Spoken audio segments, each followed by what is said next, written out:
गुरुभ्यो नमः श्रीमदानंदतीर्थ भगवत्पादाचार्य गुरुभ्यो नमः हरि ओम ब्रह्मरुद्रादिवन्द्यं त्वां भजे वेङ्कटनायकं निवारयस्वानिष्ठानि साधयिष्ठानि माधव मायावी बलवानन्दं त्यक्त्वा वैकुण्ठमुत्तमं स्वामि पुष्करणीतीरे रमया सह मोदते कल्याणाद्भुतगात्राय कामितार्थप्रदायिने श्रीमद्वेङ्कटनाथाय श्रीनिवासाय ते नमः अभ्रमं भङ्गरहितं अजडं विमलं सदा आनन्दतीर्थमतुलं भजे तापत्रयापहं चित्रैः पदैश्च गम्भीरैर्वाक्यैर्मानैर्खण्डितैः गुरुभावं वेद्ययन्ति मातिश्रीरैतीर्थवान् भवति यदनुभावादेन मोकोऽपि वाग्मी जडमतिरपि चतुर्जायते प्राज्ञमूलिः सकलवचनचेतो देवता भारती सा मम वचसि निधत्तां सन्निधिं मानसे च नमोऽस्तु तात्विका देवाः विष्णुभक्तिपरायणाः धर्ममार्गे प्रेरयन्तु भवन्तः सर्व एव हि नौमिन्यायसुधादिकृत्यमणीन् श्रीपादराजसन्मणीन् व्यासार्यान् विविधागमब्धिविहरान् श्रीवादिराजानपि वन्दे हंसवरान् रघुत्तमगुरुन् वैदग्ध्यवारानिधीन् श्रीसत्योर्तराघवेन्द्रमुनिपान् सद्बोधसत्यानपान् विद्यायां विबुधाचार्यं वेदज्ञानाब्जचन्दिरं दुर्मतध्वान्तमार्तण्डं सत्यज्ञानमुनिं भजे सत्याभिज्ञकराब्जोत्थान् पञ्चाशद्वर्षपूजकान् सत्यप्रमोदतीर्थार्यान् नौमि न्यायसुधारतान् शास्त्रेषु पारदर्शवानं शास्त्रज्ञेषु च वत्सलं दीनभक्तोद्धारकरं सत्यात्मानं गुरुं भजे विद्यापीठविदातारं विद्यावारिधिचन्दिरं विद्यार्थिवत्सलं वन्दे महामहिमसद्गुरुम् आपादमौलिपर्यन्तं गुरूणाम् आकृतिं स्मरेत् तेन विघ्नाः प्रणश्यन्ति सिद्ध्यन्ति च मनोरथाः स्वस्त्यस्तु अशेषतां सन्मङ्गलानि सम्भवन्तु सम्यक् श्लोकैकश्रवणपठनमात्रेण वक्तुश्च स्तोत्ॄणां निखिलकलिकतकल्मषापनोदनपटुतले धर्माद्यखिलपुरुषार्थसाधनीभूते श्रीभविष्योत्तरपुराणान्तर्गते वेङ्कटेशमाहात्म्ये अद्य कथा प्रारम्भे सति किञ्चित् पूर्वकथा प्रमेयानुवादः ವರಾಹದೇವರು ಶ್ರೀನಿವಾಸನ ಪರಸ್ಪರ ಭೇಟಿಯಾಗಿದೆ. ಗಾಯದ ಔಷಧಿಗಾಗಿ ಬೃಹಸ್ಪತ್ಯಾಚಾರ್ಯ ಹೇಳಿದ ಔಷಧಿಗಾಗಿ ತಾನು ಹೊರಟಿದ್ದ. ವರಾಹದೇವರ ಭೇಟಿಯಾಯಿತು. ಎಲ್ಲ ಕಥೆಗಳನ್ನು ತಾನು ವರಾಹದೇವರು ಕೇಳುತ್ತಾರೆ. ಇವನು ಹೇಳುತ್ತಾನೆ, ವೈಕುಂಠ ಲೋಕವನ್ನು ಬಿಟ್ಟು ತೊಳಗೆ ಯಾಕೆ ಬಂದೆ ಅನ್ನೋದನ್ನು ಹೇಳುತ್ತಾನೆ. ಆಮೇಲೆ ಬಕುಲಾದೇವಿಯನ್ನ ಕೊಡ್ತಾನೆ. ವರಾಹದೇವರು ಶ್ರೀನಿವಾಸನಿಗೆ ಅಡಿಗೆಗಾಗಿ ಸೇವೆಗಾಗಿ ಕೊಡ್ತಾಳೆ. ಕೊಟ್ಟಾಗ ಆ ಬಕುಲಾದೇವಿ ಯಾರು ಅಂತ ಕೇಳಿದಾಗ ಹಿಂದಿನ ಜನ್ಮದಲ್ಲಿ ಯಶೋಧ ಆಗಿದ್ದು, ಎಲ್ಲ ಕೃಷ್ಣನ ಬಾಲ್ಯ ಲೀಲೆಗಳನ್ನೆಲ್ಲ ನೋಡಿದ್ದು. ಆದರೆ ವಿವಾಹವನ್ನು ಒಂದೂ ನೋಡಿದ್ದಿಲ್ಲ. ವಿವಾಹವನ್ನು ನೋಡಬೇಕು ಅಂತ ಪರಮಾತ್ಮನಿಗೆ ಕೊನೆಗೆ ಪ್ರಾರ್ಥನೆ ಮಾಡಿದ್ದಕ್ಕಾಗಿ ಪರಮಾತ್ಮ ಅಂದ, ಈ ಜನ್ಮದಲ್ಲಿ ಸಾಧ್ಯವಿಲ್ಲ, ಮುಂದಿನ ಯುಗದಲ್ಲಿ ನಾನೇ ನಿನ್ನ ಕೈಯಿಂದ ಮದುವೆಯನ್ನ ಖುದ್ದಾಗಿ ಮಾಡಿಸ್ಕೊಳ್ತೇನೆ, ನೀನೇ ನಿಂತು ನನ್ನ ಕಲ್ಯಾಣವನ್ನು ನೀನು ಮಾಡಿಸು ಅಂತ ಪರಮಾತ್ಮ ಹೊರ ಕೊಟ್ಟಿರ್ತಾನೆ. ಆ ಬಕುಲಾನೇ, ಆ ಯಶೋಧಾನೇ ಈಗ ಬಕುಳ ಆಗಿದ್ದಾಳೆ ಅಂತ ಹೇಳ್ತಾಳೆ. ಅನಂತರದಲ್ಲಿ ಪರಮಾತ್ಮ ಒಂದು ದಿವಸ ವಿಚಾರ ಮಾಡಿದ, ನಾನು ಬೇಟೆ ಆಡಿ ಬರಬೇಕು. ಹೇಗೆ ದೇವತೆಗಳು ಬಂದಿದ್ದಾರೆ, ಪರಮಾತ್ಮ ಇಲ್ಲಿ ಕಲ್ಯಾಣವನ್ನು ಮಾಡಿಕೊಳ್ಳಬೇಕು ಅನ್ನೋ ಸಲುವಾಗಿ ಪರಮಾತ್ಮ ಹೇಗೆ ಅವತಾರ ಮಾಡಿದ್ದಾನೆ. ದೇವತೆಗಳೆಲ್ಲ ನೀವು ಕೇಳಿದ್ರಿ, ಗಿಡಗಳಾಗಿದ್ದಾರೆ, ಪಕ್ಷಿಗಳಾಗಿದ್ದಾರೆ, ಕಲ್ಲುಗಳಾಗಿದ್ದಾರೆ ಅಂತ ನಾವು ಇಡೀ ಬೆಟ್ಟ ತುಂಬ ಆ ಪಕ್ಷಿ, ಗಿಡ, ಮರ ಏನೇನಿದೆಯೋ ಎಲ್ಲ ದೇವತೆಗಳೇ. ಹೇಗೋ ಹಾಗೆ ದೈತ್ಯರು ಬಂದಿರ್ತಾರೆ. ಕೇವಲ ದೇವತೆಗಳು ಅಷ್ಟೇ ಇರೋದಿಲ್ಲ, ದೈತ್ಯರು ಇರ್ತಾರೆ. ಹಾಗಾಗಿ ದೈತ್ಯ ದುಷ್ಟ ಪ್ರಾಣಿಗಳ ಸಂಹಾರಕ್ಕಾಗಿ ದೈತ್ಯರು ದುಷ್ಟ ಪ್ರಾಣಿಗಳಾಗಿದ್ದಾರೆ. ಅವರನ್ನು ಸಂಹಾರ ಮಾಡೋದಕ್ಕಾಗಿ ಪರಮಾತ್ಮ ಧನುರ್ ಬಾಣಗಳನ್ನು ಧಾರಣ ಮಾಡಿಕೊಂಡು ಒಂದು ಕುದುರೆಯನ್ನ ಸ್ಮರಣೆ ಮಾಡುತ್ತಾರೆ, ಕುದುರೆಯನ್ನ ಸ್ಮರಿಸ್ತಾರೆ. ಆಗ ವಾಯುದೇವರೇ ಬರ್ತಾಳೆ, ಅಶ್ವಿದೇವಿ ಬರ್ತಾಳೆ. ಅನಂತರದಲ್ಲಿ ಪರಮಾತ್ಮ ಕೂತು 15 ಮೊಳದ ಒಂದು ಧೋತ್ರವನ್ನ 5 ಮೊಳದ ಮೇಲೆ ಉತ್ತರಣಿಕೆಯನ್ನು ಪರಮಾತ್ಮ ಹೊತ್ತಿಕೊಂಡು ಧಾರಣೆ ಮಾಡಿಕೊಂಡು ಅಲಂಕಾರ ಭರಿತನಾಗಿ ಪರಮಾತ್ಮ ತಾನು ಹೋಗಬೇಕು ಅಂತ ಸಿದ್ಧನಾಗಿದ್ದಾನೆ. ಧನುರ್ಬಾಣಧರ ಶ್ರೀಮನ್ ಸಾಕ್ಷಾತ್ ಮನ್ಮಥ ಮನ್ಮಥಃ ಏವಂ ಮನೋಹರಂ ರೂಪಂ, ಅತ್ಯಂತ ಯೋಗ್ಯ ಸುಂದರ ಅಂತಂದ್ರೆ ಅಷ್ಟು ಸುಂದರನಾಗಿದ್ದಾನೆ ಪರಮಾತ್ಮ. ಅಯಂ ರತ್ನ ಸಮಾಕೀರ್ಣಂ, ಆ ಕುದುರೆಗಳಿಗೂ ಅಲಂಕಾರ ಮಾಡಿಸಿದ್ದಾನೆ ಪರಮಾತ್ಮ. ಮಾಡಿಸಿ ತಾನು ಇದೆಲ್ಲ ನಿನ್ನೆ ನಾನು ಹೇಳಿದಂತೆ ಪರಮಾತ್ಮ ಸಂಕಲ್ಪ ಮಾಡಿದ, ಮನಸ್ಸಿನಲ್ಲಿ ಸಂಕಲ್ಪ ಮಾಡಿದ ಮಾತ್ರಕ್ಕೆ ಎಲ್ಲರೂ ಸೇವೆಗಾಗಿ ಸಿದ್ಧರಾಗ್ತಾರೆ. ಹಾಗಾಗಿ ನೀಲವರ್ಣಂ ಪಾಂಡುಪಾದಂ, ಆ ಅಶ್ವದ ಲಕ್ಷಣಗಳನ್ನು ಹೇಳಿದ್ದಾರೆ. ಕುದುರೆ ಹೇಗಿರಬೇಕು, ಆಕಳ ಹೇಗಿರಬೇಕು, ಮನುಷ್ಯ ಹೇಗಿರಬೇಕು, ದೇವತೆಗಳು ಹೇಗಿರಬೇಕು, ಗಿಡಗಳೇ, ಎಲ್ಲರಿಗೂ ಒಂದೊಂದು ಲಕ್ಷಣಗಳಿವೆ. ಆಯಾ ಲಕ್ಷಣಗಳಿಂದ ಅವು ಕೂಡಿತ್ತು ಅಂತಾದ್ರೆ ಅವು ಅಷ್ಟು ಉತ್ತಮ. ಒಂದೊಂದು ಲಕ್ಷಣ ಎರಡು ಲಕ್ಷಣ ಕಮ್ಮಿ ಇತ್ತು ಅಂತಾದ್ರೆ ಅಷ್ಟು ಅವಕ್ಕೆ ತಾರತಮ್ಯವನ್ನು ಸೂಚನೆ ಮಾಡಿದ್ದಾರೆ. ಹಾಗಾಗಿ ಪರಮಾತ್ಮ ವಾಯುದೇವರನ್ನ ಕರೆದಿದ್ದಾನೆ, ವಾಯುದೇವರು ಬಂದಿದ್ದಾರೆ ಅಂದಮೇಲೆ ಎಲ್ಲ 32 ಲಕ್ಷಣಗಳಿಂದ ಕೂಡಿದ ವಾಯುದೇವರೇ ಕುದುರೆಯಾಗಿದ್ದಾರೆ. ಆರೋಗ್ಯ ಗಿರಿಶ್ರೇಷ್ಠ ಮೃಗಯಾತಂ ಜಗಾಮ ಸಹ, ಆಗ ಮೃಗ ಬೇಟೆಗಾಗಿ ತಾನು ಹೊರಟಿದ್ದಾನೆ. ಅನೇಕ ದುಷ್ಟ ಪ್ರಾಣಿಗಳನ್ನು ಸಂಹಾರ ಮಾಡಿದ್ದಾನೆ ಪರಮಾತ್ಮ.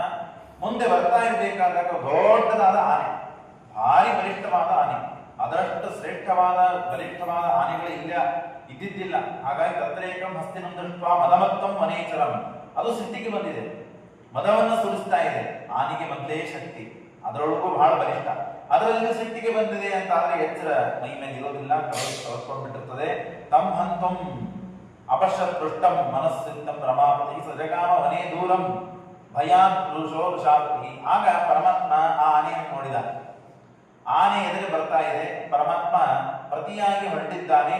ಆ ಆನೆ ನೋಡಿತು, ಈ ದೇವರನ್ನ ಶ್ರೀನಿವಾಸನನ್ನು ನೋಡಿತು. ನೋಡಿ ಅಷ್ಟು ಸಿಟ್ಟಿಗೆ ಬಂದು ಇದ್ದದ್ದೆಲ್ಲ ಧ್ವಸ್ತವನ್ನು ಮಾಡ್ತಾ ಇರುವ ಆನೆ ದೇವರನ್ನು ಕೊಂಡು ಮತ್ತೆ ಪ್ರತಿಯಾಗಿ ತಿರುಗಿ ಓಡಲಿಕ್ಕೆ ಪ್ರಾರಂಭ ಮಾಡಿದೆ. ಯೋಜನಂ ಸಾಧಕಂ, ಅರ್ಧ ಯೋಜನ ದೂರ ಹೋಗಿದೆ. ಸೊಂಡೆಯನ್ನು ಎತ್ತಿ ನಮಸ್ಕಾರ ಮಾಡಿ ಗರ್ಜನೆ ಮಾಡಿ ನಮಸ್ಕಾರ ಮಾಡಿದೆ. ನಮಸ್ಕಾರ ಮಾಡಿಕೊಂಡು ಹೋಗಿದೆ. ಇದು ಸಿಟ್ಟಿಗೆ ಬಂದಿದೆ ಅಂತ ಹೇಳಿ ವಸಂತ ಕಾಲ ಪುಷ್ಪಗಳೆಲ್ಲ ಚೆಂದಾಗಿ ಹರಡುತ್ತವೆ. ಹೂವನದಲ್ಲಿ ತೋಟದಲ್ಲಿ ಹೋಗಬೇಕು ಅಂದ್ರೆ ರಮಣೀಯ ವಾತಾವರಣ. ಹಾಗಾಗಿ ಎಲ್ಲ ಕಣ್ಣಿಗೆ ಸೇರಿಕೊಂಡು ಆ ವನಕ್ಕೆ ಬಂದಿದ್ದಾರೆ. ಆಗ ಈ ದುರಂತ ನಡೀತು. ಎಲ್ಲ ಆನೆಗಳು ಇದ್ದು ಈ ಆನೆ ಬಂದು ತಾನೆಲ್ಲ ಧ್ವಸ್ತ ಮಾಡ್ತಾ ಇದ್ದದ್ದನ್ನು ನೋಡಿ ಎಲ್ಲ ಕನ್ನಿಕೆಯರು ತಾವು ಸುರಕ್ಷಿತವಾದ ಸ್ಥಳದಲ್ಲಿ ಒಂದು ಗಿಡದ ಬಡಿಯಲ್ಲಿ ತಾವು ಅಲ್ಲಿ ಇದ್ದಾರೆ. ಆಗ ಈ ಘಟನೆ ನೋಡಿದ್ರು, ಪರಸ್ಪರವಾಗಿ ಮಾತನಾಡುತ್ತಾ ಇದ್ದಾರೆ. ಯಾರಿವನು? ಇವನು ಬಂದದ್ದು ನೋಡಿ ಆನೆ ಓಡಿ ಹೋಯಿತು, ತಿರುಗಿ ನಿಂತು ನಮಸ್ಕಾರ ಮಾಡಿ ಗರ್ಜನೆ ಮಾಡಿತು. ಏನಿದು ಗೊತ್ತಾಗ್ಲಿಲ್ಲ ನಮಗೆ ಅಂತ ಕೇಳಿದರೆ ಆವಾಗ ಋಷಿಗಳು ಕೇಳ್ತಾರೆ, ಮೊದಲಿಗೆ ಆ ಕನ್ನಿಕೆ ಯಾರು? ದೇವರ ಬಗ್ಗೆ ಮಾತನಾಡುವ ಆ ಸುಮಂಗಲಿಯರು ಕನ್ನಿಕೆಯರು ಯಾರವರು? ಕಾ ಕನ್ಯಾ ಕಸಿ ಸಂಬಂಧ ಕಿಮರ್ಥ ಮನವಾಗತ, ಇಲ್ಲಿ ಯಾಕೆ ಬಂದ್ರು? ಏನ್ ಕೆಲಸಿತ್ತು ಅವರಿಗೆ? ತಸ್ಸೈವ ತನಯಾ ಸರ್ವಾಹ ತತ್ಸಸ್ವ ಮಹಾಮನೆ ಇತಿ ತೈನ ಸಮಾಜ್ಞಾಂತಹ. ಕೇಳುವಾಗ ಕಥೆಯಲ್ಲಿ ಯಾರಾದರೂ ಒಬ್ಬರು ಹೊಸದಾಗಿ ಬಂದ್ರೆ ಅದನ್ನ ಪೂರ್ಣ ವೃತ್ತಾಂತ ಕೇಳ್ತಾರೆ. ಕೇಳೋರಿಗೆ ಇಂಟ್ರೆಸ್ಟ್ ಬರ್ಬೇಕಲ್ಲ, ಹೇಳೋರಿಗೆ ಇಂಟ್ರೆಸ್ಟ್ ಹೆಚ್ಚಾಯ್ತು ಕೇಳಿದ್ರಿಂದ. ಇತಿ ತೇನ ಸಮಾವಿಜ್ಞಾಪ್ತಃ ಸೂತ ಪರಮಧಾರ್ಮಿಕ ಉದಾರ ಹೇಳ್ತೇನೆ ಕೇಳ್ರಿ. ಶೃಣವಂತು ಮುನಯ ಸರ್ವೇ ಕನ್ಯಕಾ ಜನ್ಮಪಾವನಂ. ಆ ಕನ್ಯಾ ಮಣಿ ಆ ಜನ್ಮಪಾವನ ಕೇಳಿದ್ರೆ ನಮ್ಮ ಜೀವನ ಪಾವನವಾಗ್ತದೆ. ಯುದ್ಧೇಂದು ಭಾರತೆ, ಮಹಾಭಾರತ ಯುದ್ಧವಾಯಿತು, ದ್ವಾಪರಯುಗ ಮುಗಿತು, ಕಲಿಯುಗ ಪ್ರಾರಂಭವಾಯಿತು. ಅಷ್ಟಾಂಶತಮೇ ಕಲವು. ಕಲಿಯುಗ ಪ್ರಾರಂಭವಾದಾಗ ವಿಕ್ರಮಾದಿ ಅನೇಕ ರಾಜರುಗಳಾಗಿ ಹೋಗಿದ್ದಾರೆ. ಅದರಲ್ಲಿ ಸುಧರ್ಮ ಎಂಬ ರಾಜ, ಅವನ ಮಗ ಆಕಾಶ ರಾಜ ತೋಂಡಮಾನ ಖ್ಯವು. ಆಕಾಶ ರಾಜ ಅವನ ತಮ್ಮ ತೋಂಡಮಾನ ಅಂತ ಇಬ್ಬರು ಗಂಡಸರು ಗಂಡ ಮಕ್ಕಳು ಈ ಸುಧರ್ಮ ರಾಜನಿಗೆ ತಾವು ಹುಟ್ಟಿ ಬಂದಿದ್ದಾರೆ. ಧರ್ಮಿಷ್ಠೋ ಹರಿಭಕ್ತೌತು, ಪರಮಾತ್ಮನಲ್ಲಿ ಭಕ್ತಿ, ಶ್ರದ್ಧೆ, ವಿಶ್ವಾಸ, ನಾರಾಯಣ ಪರಾಯಣ. ಯಾರು ದೇವರಲ್ಲಿ ಭಕ್ತಿ ಮಾಡ್ತಾರೋ ಅವರಲ್ಲಿ ಭಕ್ತಿಯನ್ನ ಮಾಡ್ತಾ ಇದ್ರು. ಹೀಗೆ ಧರ್ಮಿಷ್ಠರಾಗಿದ್ದರು, ಯಾವ ಭಕ್ತಿ ಇದ್ದಿದ್ದಿಲ್ಲ. ಕನಿಷ್ಠ ತೋಂಡಮಾನ ಆಕಾಶ ರಾಜ, ಎರಡನೇದವನು ತೋಂಡಮಾನ. ತೋಂಡ ದೇಶಾಧಿಕೋ ಭೂತ್ವಾ ಶಶಾಸ ಪೃಥ್ವೀಮಿಮಾಂ. ಈ ಭೂಮಿಯನ್ನ ಅತ್ಯಂತ ಉತ್ತಮ ರೀತಿಯಲ್ಲಿ ಶಾಸನ ಮಾಡ್ತಾ ಇದ್ರು, ರಕ್ಷಣೆ ಮಾಡ್ತಾ ಇದ್ರು. ಯಾರಿಗೆ ಯಾವ ಕೊರತೆ ಆಗ್ತಾ ಇದ್ದಿಲ್ಲ, ಕಳ್ಳರ ಬಾಧೆ ಇದ್ದಿದ್ದಿಲ್ಲ. ಧಾರ್ಮಿಕರಾದವರಿಗೆ ಧರ್ಮದಲ್ಲಿ ಆಸಕ್ತಿಗೆ ಬೇಕಾದ ಎಲ್ಲ ಸುಭದ್ರತೆಗಳು ಇದ್ವು. ಆಕಳುಗಳು ಹಾಲು ಕೊಡ್ತಾ ಇತ್ತು. ಎಲ್ಲ ಗಂಡರು ಪತ್ನಿಯಲ್ಲಿ ಪತಿವ್ರತ ಪತಿಯಲ್ಲಿ, ಹೀಗೆ ಕದಾಚಿತ್ ಇಷ್ಟೆಲ್ಲ ವೈಭವದಿಂದ ನಡೀತಾ ಇತ್ತು. ಈ ಸಂದರ್ಭದಲ್ಲಿ ಕದಾಚಿತ್ ಪುತ್ರಕಾಂಕ್ಷಿ ಇದು. ಆದ್ರೆ ಒಂದೇನಾಯ್ತು, ದೇವರೆಲ್ಲ ಕೊಟ್ಟರು ಏನೋ ಒಂದು ಕೊರತೆ ಇಟ್ಟಿರ್ತಾನೆ. ಹಾಗಾಗಿ ನಾವು ಅಪೂರ್ಣರು. ನಾವು ಯಾಕಿಷ್ಟು ಪ್ರತಿಸ್ಪರ್ಧಿಯಾಗಿ ಸಂಸಾರದಲ್ಲಿ ಗುದ್ದಾಡ್ತಾ ಇರ್ತೇವೆ ಅಂತಂದ್ರೆ, ಒಂದು ಹಣಕ್ಕಾಗಿಯೋ ರಾಜ್ಯಕ್ಕಾಗಿಯೋ ಕೀರ್ತಿಗಾಗಿಯೋ, ಕೀರ್ತಿ ಇದ್ದವರಿಗೆ ಒಟ್ಟು ಏನಾದರೂ ಒಂದು ಕಮ್ಮಿ ಕೊಟ್ಟಿರ್ತಾನೆ ಪರಮಾತ್ಮ. ಇವೆಲ್ಲ ಇತ್ತು, ಐಶ್ವರ್ಯ ಇತ್ತು, ಕೀರ್ತಿ ಇತ್ತು, ದಾಸದಾಸಿಯತೆ ಇತ್ತು, ರಾಜ್ಯ ಇದೆ, ಹಣ ಇದೆ, ಎಲ್ಲ ಇದೆ, ಆದರೆ ಮಕ್ಕಳಿಲ್ಲ. ಗುರುಗಳಿಗೆ ಪ್ರಾರ್ಥನೆ ಮಾಡಿದೆ, ನಮಸ್ಕಾರ ಮಾಡಿ, ಎಲ್ಲ ಆಯ್ತು ಸ್ವಾಮಿ, ಎಲ್ಲ ವೈಭವ ಕಂಡೆ ನಾನು, ಎಲ್ಲ ನೋಡಿದೆ. ಅನುಭೂತವಿದಂ ರಾಜ್ಯಂ ಹಸ್ತಶ್ವ ರಥಸಂಕುಲಂ. ರಜ, ಆನೆ, ಅಶ್ವ, ಕುದುರೆ, ದಾಸರು, ದಾಸಿಯರು, ಎಲ್ಲ ಕಂಡೆ ನಾನು, ಎಲ್ಲ ನೋಡಿದೆ. ನಾನಾಭೂತ ಕೃತಂ ಚೈವ, ಅಷ್ಟೇ ಅಲ್ಲದೆ ಎಲ್ಲ ಸೌಖ್ಯಗಳನ್ನು ಅನುಭವಿಸಿದ್ದೇನೆ. ಯಾರಿಂದ ಏನು ಸುಖ ನನಗೆ ಆಗಬೇಕೋ, ಯಾವ ಪದಾರ್ಥಗಳಿಂದ, ಚೇತನಾತ್ಮಕ ಸಮಸ್ತವಾದ ಪದಾರ್ಥಗಳಿಂದ ನನಗೆ ಸುಖ ಆಗಿದೆ, ಕೀರ್ತಿ ಸಿಕ್ಕಿದೆ, ನನಗೆ ಮರ್ಯಾದೆ ಸಿಕ್ಕಿದೆ. ಆದರೆ ತೀರ್ಥಯಾತ್ರಾಗಳನ್ನು ಮಾಡಿದ್ದೇನೆ, ಎಲ್ಲ ಮಾಡಿದ್ದೇನೆ. ನಾನು ಭೂತಂ ಪುತ್ರ ಸೌಖ್ಯಂ, ಆದ್ರೆ ಒಂದೇ ಸೌಖ್ಯ ಅನುಭವಿಸಿಲ್ಲ. ಮಕ್ಕಳು ಆದರೆ ತಂದೆಗೆ ಏನು ಸೌಖ್ಯವಾಗಬೇಕೋ ಆ ಪುತ್ರೋತ್ಸವ ಅದನ್ನು ನಾನು ಕಂಡಿಲ್ಲ. ಹಾಗಾಗಿ ನಾನು ಏನ್ ಮಾಡ್ಬೇಕು? ಪಿತೃಣ ಮುಕ್ತಿ ವಿದ್ವಿಜ. ಅದು ನನಗೆ ಯಾಕೆ ಚಿಂತೆಯಾಗಿದೆ ಅಂದ್ರೆ, ನನ್ನ ಪಿತೃಗಳು ಶಾಪ ಕೊಟ್ಟಾರ ಎಲ್ಲಾದ್ರೂ ನನಗೆ. ಏನೋ ಇಷ್ಟೆಲ್ಲ ಮಾಡಿ ಒಂದು ಪುತ್ರ ಸಂತಾನ ಪಡಲಿಲ್ಲ, ನಮ್ಮ ಉದ್ಧಾರ ಏನ್ ಮಾಡ್ಬೇಕು ನೀನು? ಹಾಗಾಗಿ ನೀನು ಶಾಪಗ್ರಸ್ತನಾಗು ಅಂತ ಹೇಳಿ ಶಾಪ ಕೊಟ್ಟಾರೋ, ಮುಕ್ತಿದಂದಿಜ. ಆ ಮಕ್ಕಳು ಮುಕ್ತಿಯನ್ನ ಕೊಡುವಂತಹ ಮಕ್ಕಳು ನನಗೆ ಆಗಿಲ್ಲ. ಕಿಮ್ಮಯ್ಯಾಚರಿತ ಪಾಪ, ಏನ್ ಪಾಪ ಮಾಡಿದ್ದೇನೋ ಗೊತ್ತಿಲ್ಲ. ಕಸ್ಯ ಪುತ್ರ ಅಥವಾ ಯಾರ ಮಕ್ಕಳನ್ನು ಕೊಂದಿದ್ದೇನೆ, ಹಾಗಾಗಿ ಅವರು ಕ್ರೋಧಿತರಾಗಿ ಶಾಪ ಕೊಟ್ಟು ಮುಂದಿನ ದಿನದಲ್ಲಿ ನೀನು ಮಕ್ಕಳೇ ಆಗೋದು ಬೇಡ ಹೋಗು ಅಂತ ಶಾಪ ಕೊಟ್ಟಾರೇನು? ಕೇನ ಪಾಪೇನು ವಿಪರೀತ ಅಪ್ರಾಪ್ತ ಪುತ್ರ ಜನ್ಮಮೇ. ಯಾವ ಕಾರಣಕ್ಕಾಗಿ ನನಗೆ ಮಕ್ಕಳಾಗಿಲ್ಲ ಅನ್ನೋದು ಗೊತ್ತಾಗ್ತಾ ಇಲ್ಲ. ನೇತ್ರಾಭ್ಯಾಂ ದೃಷ್ಟಂ ಪುತ್ರಸ್ಯ ಮುಖಭಸ್ಮಿರಂ. ಈ ಎರಡು ಕಣ್ಣುಗಳು ಇಟ್ಕೊಂಡು ಏನ್ ಮಾಡ್ಬೇಕು ನಾನು? ಮಗನ ಮುಖವನ್ನ ನೋಡದೇನೆ, ಅಳುವ ಶಬ್ದವನ್ನು ಕೇಳದೆ ಕಿವಿಗಳನ್ನು ಇಟ್ಕೊಂಡು ಏನ್ ಮಾಡ್ಬೇಕು? ಅದು ಒಂದು ಸತಿ ಎರಡು ಸತಿ ಚಂದ ಇರ್ತದೆ, ಅಳುವುದು ಕೇಳೋದು ಮಾಡೋದು. ಮುಖವನ್ನು ನೋಡೋದು ಅದು ಹೊಸದಾಗಿದ್ದಾಗಂటే ಚಂದ ಇರ್ತದೆ. ಕೂಸೆ ಇರ್ಲಿ, ದೊಡ್ಡವರೇ ಇರ್ಲಿ, ಯಾರೇ ಇರ್ಲಿ, ಅದು ಮೇಲಿನ ಮೇಲೆ ಆಯ್ತು ಅಂತಂದ್ರೆ ಬೇಸರ ಆಗ್ತದೆ. ಆದಾಗ ಒಂದು, ಆಗದೇ ಇದ್ದಾಗ ಒಂದು, ಸಂಸಾರದಲ್ಲಿ ಏನೇ ಎಲ್ಲರೂ ಅಪೂರ್ಣರು ಅಂತನ್ನೋದನ್ನ ಆದಾಗ ಈಗ ಆಗಿಲ್ಲ, ಹಾಗಾಗಿ ದುಃಖ ಪಡ್ತಾ ಇದ್ದಾನೆ. ಮುಂದೆ ನೀವು ಕಥೆ ಕೇಳ್ತೀರಿ, ಆದ ಮೇಲೆ ಎಷ್ಟು ದುಃಖ ಅದನ್ನು ಹೇಳ್ತಾ ಅಪುತ್ರಸ್ಯ ಗತಿರ್ನ. ಇದೂ ನಿಜವೇ, ಅದೂ ನಿಜವೇ, ಎಲ್ಲವೂ ನಿಜವೇ. ಯಾಕೆ? ಕರ್ಮ. ಆದಾಗ ಆಗದೇ ಇದ್ದಾಗ ಒಂದು ತರ ಕರ್ಮ, ಆದ ಮೇಲೆ ಅದಕ್ಕೆ ಬೇಕಾದಂತಹದ್ದು ಕರ್ಮ. ಆದ್ರೆ ಮುಂದಂತೂ ಮನುಷ್ಯ ಜೀವನದಲ್ಲಿ ಸಾಗಲಿಕ್ಕೆ ಬೇಕು. ಅಪುತ್ರಸ್ಯ ಗತಿರ್ನಾಸ್ತಿ, ಪುತ್ರ ಇಲ್ಲದೆ ಗತಿ ಇಲ್ಲ ಅಂತ ವೇದ ಹೇಳುತ್ತದೆ. ವೇದ ತಿಳಿದವರು ಹೇಳ್ತಾರೆ. ಅಂದ ಮೇಲೆ ಮಕ್ಕಳಿಗೆಲ್ಲ ಸಾಮಾನ್ಯ ಇನ್ನು ಮುಂದೆ ಮಕ್ಕಳಾಗೋರಿದ್ದಾರೆ ಅಂತಂದ್ರೆ ಐಶ್ವರ್ಯ ಇದ್ದವರು ಎಲ್ಲ ಆಭರಣಗಳನ್ನ, ಪಾತ್ರೆಗಳನ್ನ, ಅಡಿಗೆ ಸಾಮಾನುಗಳನ್ನ ತಂದಿಟ್ಟಿರ್ತಾರೆ. ನಾನು ರಾಜ, ನನಗೇನು ಕಮ್ಮಿದೆ? ಭಾರಿ ಬಂಗಾರದ ಪಾತ್ರೆಗಳನ್ನು ಮಾಡಿಸುತ್ತಿದ್ದೇನೆ ಅವನಿಗೆ ಊಟಕ್ಕಾಗಿ. ಆ ಹುಟ್ಟಿದ್ರೆ ಬಂಗಾರ ತಟ್ಟೆ ಇಡಬೇಕಂತ ಇಟ್ಟಿದ್ದೇನೆ ನಾನು. ಕೃತದೋಷೇಣ ಮಯ್ಯ ಕಂಚಿತ್ ಲಾಲಿತಸ್ತಃ. ಏನ್ ಮಾಡಿದ್ದೇನೋ ಗೊತ್ತಿಲ್ಲ, ಪಾಪಿಷ್ಟೋ ದುರಾಚಾರಿ ಅಂತ ತನ್ನನ ಬಗ್ಗೆ ತಾನು ಬಹಳ ದೂಷಣ ಮಾಡ್ಕೊತಾನೆ ಪಾಪ. ಪುತ್ರಹೀನಂ ಚ ಮಾಂ ದೃಷ್ಟ ಯಮಕಿಂಕರಿಗೂ ಸಂತೋಷವಾಗ್ತದೆ. ಭಾರಿ ಗಿರಾಕಿ ಬಂತಪ್ಪ ಇದು. ಯಾಕೆ? ಮಕ್ಕಳು ಇಲ್ಲವನಿಗೆ ಇವನು ಬೇಕಾದಷ್ಟು ಹೊತ್ತು ನಾವು, ಬೇಕಾದಷ್ಟು ದಿನ, ವರ್ಷಗಳ ಕಾಲ ನಾವು ಯಮಪಟ್ಟಣದಲ್ಲಿ ಇಟ್ಕೊಂಡು ಇವನನ್ನ ಚಂದಾಗಿ ಧಾಳಿಸಬಹುದು, ಹೊಡಿಬಹುದು. ಯಾಕೆ? ಇವನನ್ನು ಉದ್ಧಾರ ಮಾಡಿ ಸಾಧನೆಗಳನ್ನು ಮಾಡೋರೇ ಯಾರಿಲ್ಲ. ಮಕ್ಕಳು ಉದ್ಧಾರ ಮಾಡಬೇಕಲ್ಲ, ಇಲ್ಲ ಇವನಿಗೆ ಅಂತ ಹೇಳಿ ನನ್ನನ್ನು ನೋಡಿ ಪ್ರಸನ್ನರಾಗ್ತಾರೋ, ಸಂತೋಷ ಪಡ್ತಾರೋ. ಈ ಪರಿಸ್ಥಿತಿ ನಂದಿದೆ ಅಂತ ಹೇಳಿ ಲಿಖಿತಂ ಚಿತ್ರಗುಪ್ತಾಭ್ಯಾಂ. ಚಿತ್ರಗುಪ್ತರು ನನ್ನ ಲೀಸ್ಟ್ ತಗೊಂಡು ಬಂದು ಎಲ್ಲ ಯಮನೆಯವರಿಗೆ ಹೇಳಿ ನನ್ನನ್ನು ಕಳಿಸ್ತಾರೆ, ನನ್ನ ಹೊಡಿತಾರೆ, ಬಡಿತಾರೆ. ಪುತ್ರಹೀನಂ ಕುಲಂ ಚಾಪಿ. ಅಷ್ಟೇ ಅಲ್ಲದೇನೆ ಕುಲದಲ್ಲಿ ಇದ್ದವರೆಲ್ಲ ಶಾಪ ಕೊಡ್ತಾರೆ ಅಂತ ಹೇಳಿ ಭಾತೃಹೀನಂ ಯಾವ ರೀತಿಯಾಗಿ ಅಂತ ದೃಷ್ಟಾಂತಗಳನ್ನ, ಘಂಟಾಂಚ ಪ್ರತಿಮಾಂ ದೇಹಿ, ಘಂಟೆಗಳನ್ನ, ಪ್ರತಿಮಾಗಳನ್ನ ಎಲ್ಲ ಮಾಡಿಸಿಟ್ಟಿದ್ದೇನೆ. ಮಕ್ಕಳು ಹುಟ್ಟಿದ ಮೇಲೆ ಆಟ ಆಡಬೇಕು ಅಂತ ಹೇಳಿ ನಾನು ರಾಜ, ನನಗೆ ಆಸೆ ಇರುತ್ತದೆ. ಮಕ್ಕಳು ಹುಟ್ಟಿದ್ದಾರೆ ಅಂತ ದೊಡ್ಡ ಮೆರವಣಿಗೆ ಮಾಡಿಸ್ಬೇಕು. ಆನೆ ಮೇಲೆ ಕೂತು ಮಗ ಹುಟ್ಟಿದ್ದಾನೆ ಅಂತ ಹೇಳಿ ತೊಡೆ ಮೇಲೆ ಇಟ್ಟುಕೊಂಡು ನಾನು ಆನೆ ಮೇಲೆ ಕೂತು ಗ್ರಾಮ ಪ್ರದಕ್ಷಿಣೆಯನ್ನು ಹಾಕುವವನ್ ಗ್ರಾಮ ಪ್ರದಕ್ಷಿಣಂ, ಗ್ರಾಮ ಪ್ರದಕ್ಷಿಣೆ ಮಾಡಬೇಕು ಅಂತ ಆಸೆ ಇದೆ. ಆದ್ರೆ ಏನ್ ಮಾಡಬೇಕು? ಇದೆಲ್ಲ ಯಾವಾಗ ಸಾಧ್ಯ? ಮಕ್ಕಳು ಹುಟ್ಟರೆ. ಮಕ್ಕಳೇ ಇಲ್ಲ, ಏನ್ ಮಾಡಬೇಕು? ಬಾಲ್ಯನ ಜಾತಕರ್ಮಾಣಿ, ಜಾತಕರ್ಮ ಇಲ್ಲ, ಯಾವ ಸಂಸ್ಕಾರಗಳನ್ನು ಮಾಡುವಂತಿಲ್ಲ, ಅನ್ನಪ್ರಾಶನ ಇಲ್ಲ, ಏನ್ ಮಾಡ್ಬೇಕು ನಾನು ಅಂತ. ಮಾನುಷಾಣ ಮೃತುಲಾನಾಂ ದುರ್ಲಭ ಪುತ್ರ ಜನ್ಮಚ ಬಹುಪುಣ್ಯ. ಆಗ ನಾನು ತಿಳಿದೆ ಎಲ್ಲದಕ್ಕೂ ಒಂದು ಪ್ರಾತಿಷ್ಠಿಕವಾದ ಪುಣ್ಯ ಇರುತ್ತದೆ. ಮದುವೆ ಆಗ್ಲಿಕ್ಕೆ ಒಂದು ಪುಣ್ಯ, ಮಕ್ಕಳಾಗ್ಲಿಕ್ಕೆ ಒಂದು ಪುಣ್ಯ, ಮಕ್ಕಳಾದ್ರೆ ಭಾರಿ ಬುದ್ಧಿವಂತರಾಗ್ಲಿಕ್ಕೆ ಒಂದು ಪುಣ್ಯ, ಬುದ್ಧಿವಂತರಾದ್ರೆ ಅಹಂಕಾರ ಬರದೇ ಇರ್ಲಿಕ್ಕೆ ಒಂದು ಪುಣ್ಯ. ಬಹಳ ಚಂದಾಗಿ ಓದಿದ್ವಿ, ನಂಬಿಟ್ಟು ಬೇರೆ ಕಡೆ ಇದ್ರೆ ಏನ್ ಮಾಡ್ಬೇಕು? ಬೇರೆ ಕಡೆ ಹೋಗಿ ಭ್ರಷ್ಟರಾಗ್ಬಿಟ್ರೆ ಏನ್ ಮಾಡ್ಬೇಕು? ಹಾಗಾಗಿ ಎಲ್ಲದಕ್ಕೂ ಹಂತ ಹಂತವಾಗಿ ಪುಣ್ಯ ಇದ್ದಿದ್ದಿಲ್ಲ ಅಂದ್ರೆ ಯಾವ ಕೆಲಸವೂ ನಡ್ಲಿಕ್ಕೆ ಸಾಧ್ಯವಿಲ್ಲ ಅಂತ ನನಗೆ ಮನಸ್ಸಿಗೆ ಖಾತ್ರಿ ಆಯ್ತು. ಹಾಗಾಗಿ ಬಹುಪುಣ್ಯ ವಶಾತ್ ಪುತ್ರಿ ಜಾಯತೆ ಮಾನವೋದರೆ. ಹಾಗಾಗಿ ಬಹಳಷ್ಟು ಪುಣ್ಯ ಇದ್ದರೆ ಉತ್ತಮ ಸಂತಾನವಾಗಲು ಸಾಧ್ಯ.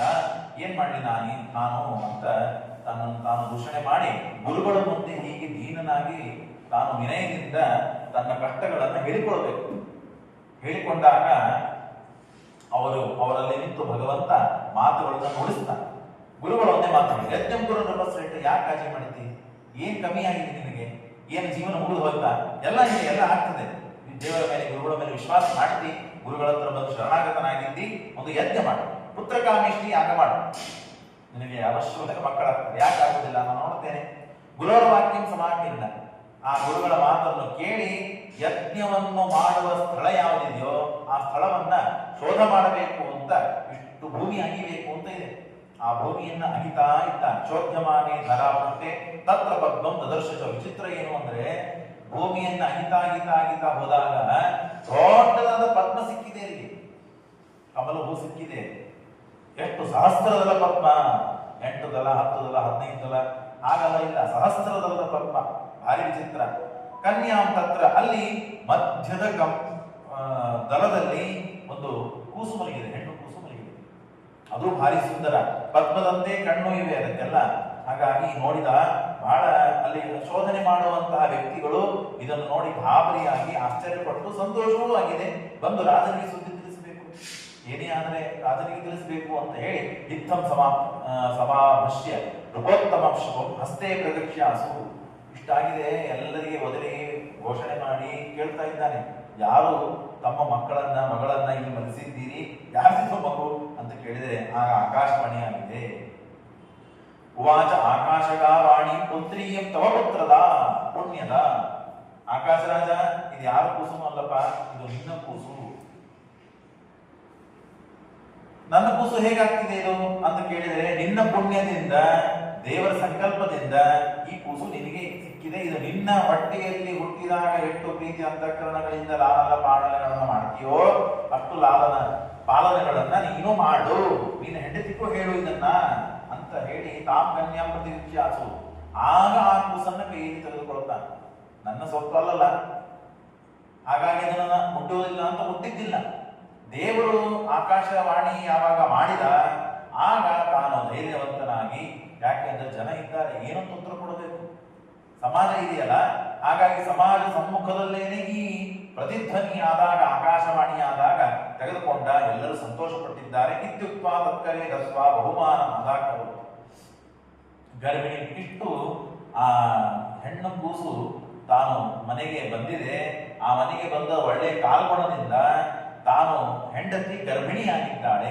ಆಗ ಪುತ್ರಕಾಮೇಷ್ಟಿಯನ್ನು ಯಾಗವನ್ನು ಮಾಡಿದ್ರು, ಎಲ್ಲ ಆಯಿತು, ದೇವತಾರಾಧನೆ ಆಯಿತು, ಅತಿಥಿ ಅಭ್ಯಾಗತ ಸತ್ಕಾರ ಭೋಜನ ಇತ್ಯಾದಿಗಳೆಲ್ಲವೂ ಆದ ಮೇಲೆ ಈ ಕೂಸು ಮನೆಗೆ ಬಂದಿದೆ ಅಂತ ಹೇಳಿ ಇದರ ಉತ್ತಮ ಶುಭ ಸೂಚನೆಯಿಂದ ಗರ್ಭಿಣಿಯಾಗಿದ್ದಾಳೆ. ಗರ್ಭಿಣಿ ಸ್ವಸತಿ ದೃಷ್ಟ ಚಕ್ರೆ ಪುಂಸವನಂ ಸತ್ಪತಿ. ಆಗ ಗರ್ಭಿಣಿಯಾದಾಗ ಆಯಾ ಕಾಲಕ್ಕೆ ಮಾಡಬೇಕಾದಂತಹ ಎಲ್ಲ ಸಂಸ್ಕಾರಗಳನ್ನು ಮಾಡಿದ್ದಾರೆ. ಪುಂಸವ ಸೀಮಂತ ಮಾಡಿದ್ದಾರೆ. ಪಂಚಮೇ ಮಾಸೆ ಸಂಪ್ರಾಪ್ತೆ ಸೀಮಂತಂ, 5ನೇ ತಿಂಗಳು ಅಥವಾ 7ನೇ ತಿಂಗಳು ಸೀಮಂತ ಮಾಡ್ತಾರೆ. ಸೀಮಂತವನ್ನು ಮಾಡಿದ್ದಾರೆ. ಕಾರಯಾಮಾಸ ವಿಧಿನ ಬ್ರಾಹ್ಮಣೈ ಯಜುಷಾಂ ಗಣೈ. ಇದಕ್ಕೆಲ್ಲ ವಿಶಿಷ್ಟ ಧರ್ಮಶಾಸ್ತ್ರ ಇದೆ. ಆಯಾ ಕಾಲಕ್ಕೆ ಬ್ರಾಹ್ಮಣರಿಂದ ಗುರುಗಳಿಂದ ಆಶೀರ್ವಾದ ಈ ಸೀಮಂತ ರೂಪದಲ್ಲಿ ಯಾಕೆ ಮಾಡಿಸ್ತಾರೆ ಅಂದ್ರೆ, ದುಷ್ಟ ಶಕ್ತಿಗಳು ಆಕ್ರಮಣ ಮಾಡುತ್ತದೆ. ಗರ್ಭ ಅಂದ್ರೆ ಸಾಮಾನ್ಯ ಅಲ್ಲ, ಅಲ್ಲಿ ಜೀವ ಇರ್ತದೆ. ಆ ಜೀವ ಚೆನ್ನಾಗಿ ಬೆಳಿಬೇಕು, ಎಲ್ಲ ಅಂಗಾಂಗಗಳು ಬೆಳಿಬೇಕು, ದಷ್ಟಪುಷ್ಟ ಆಗಬೇಕು.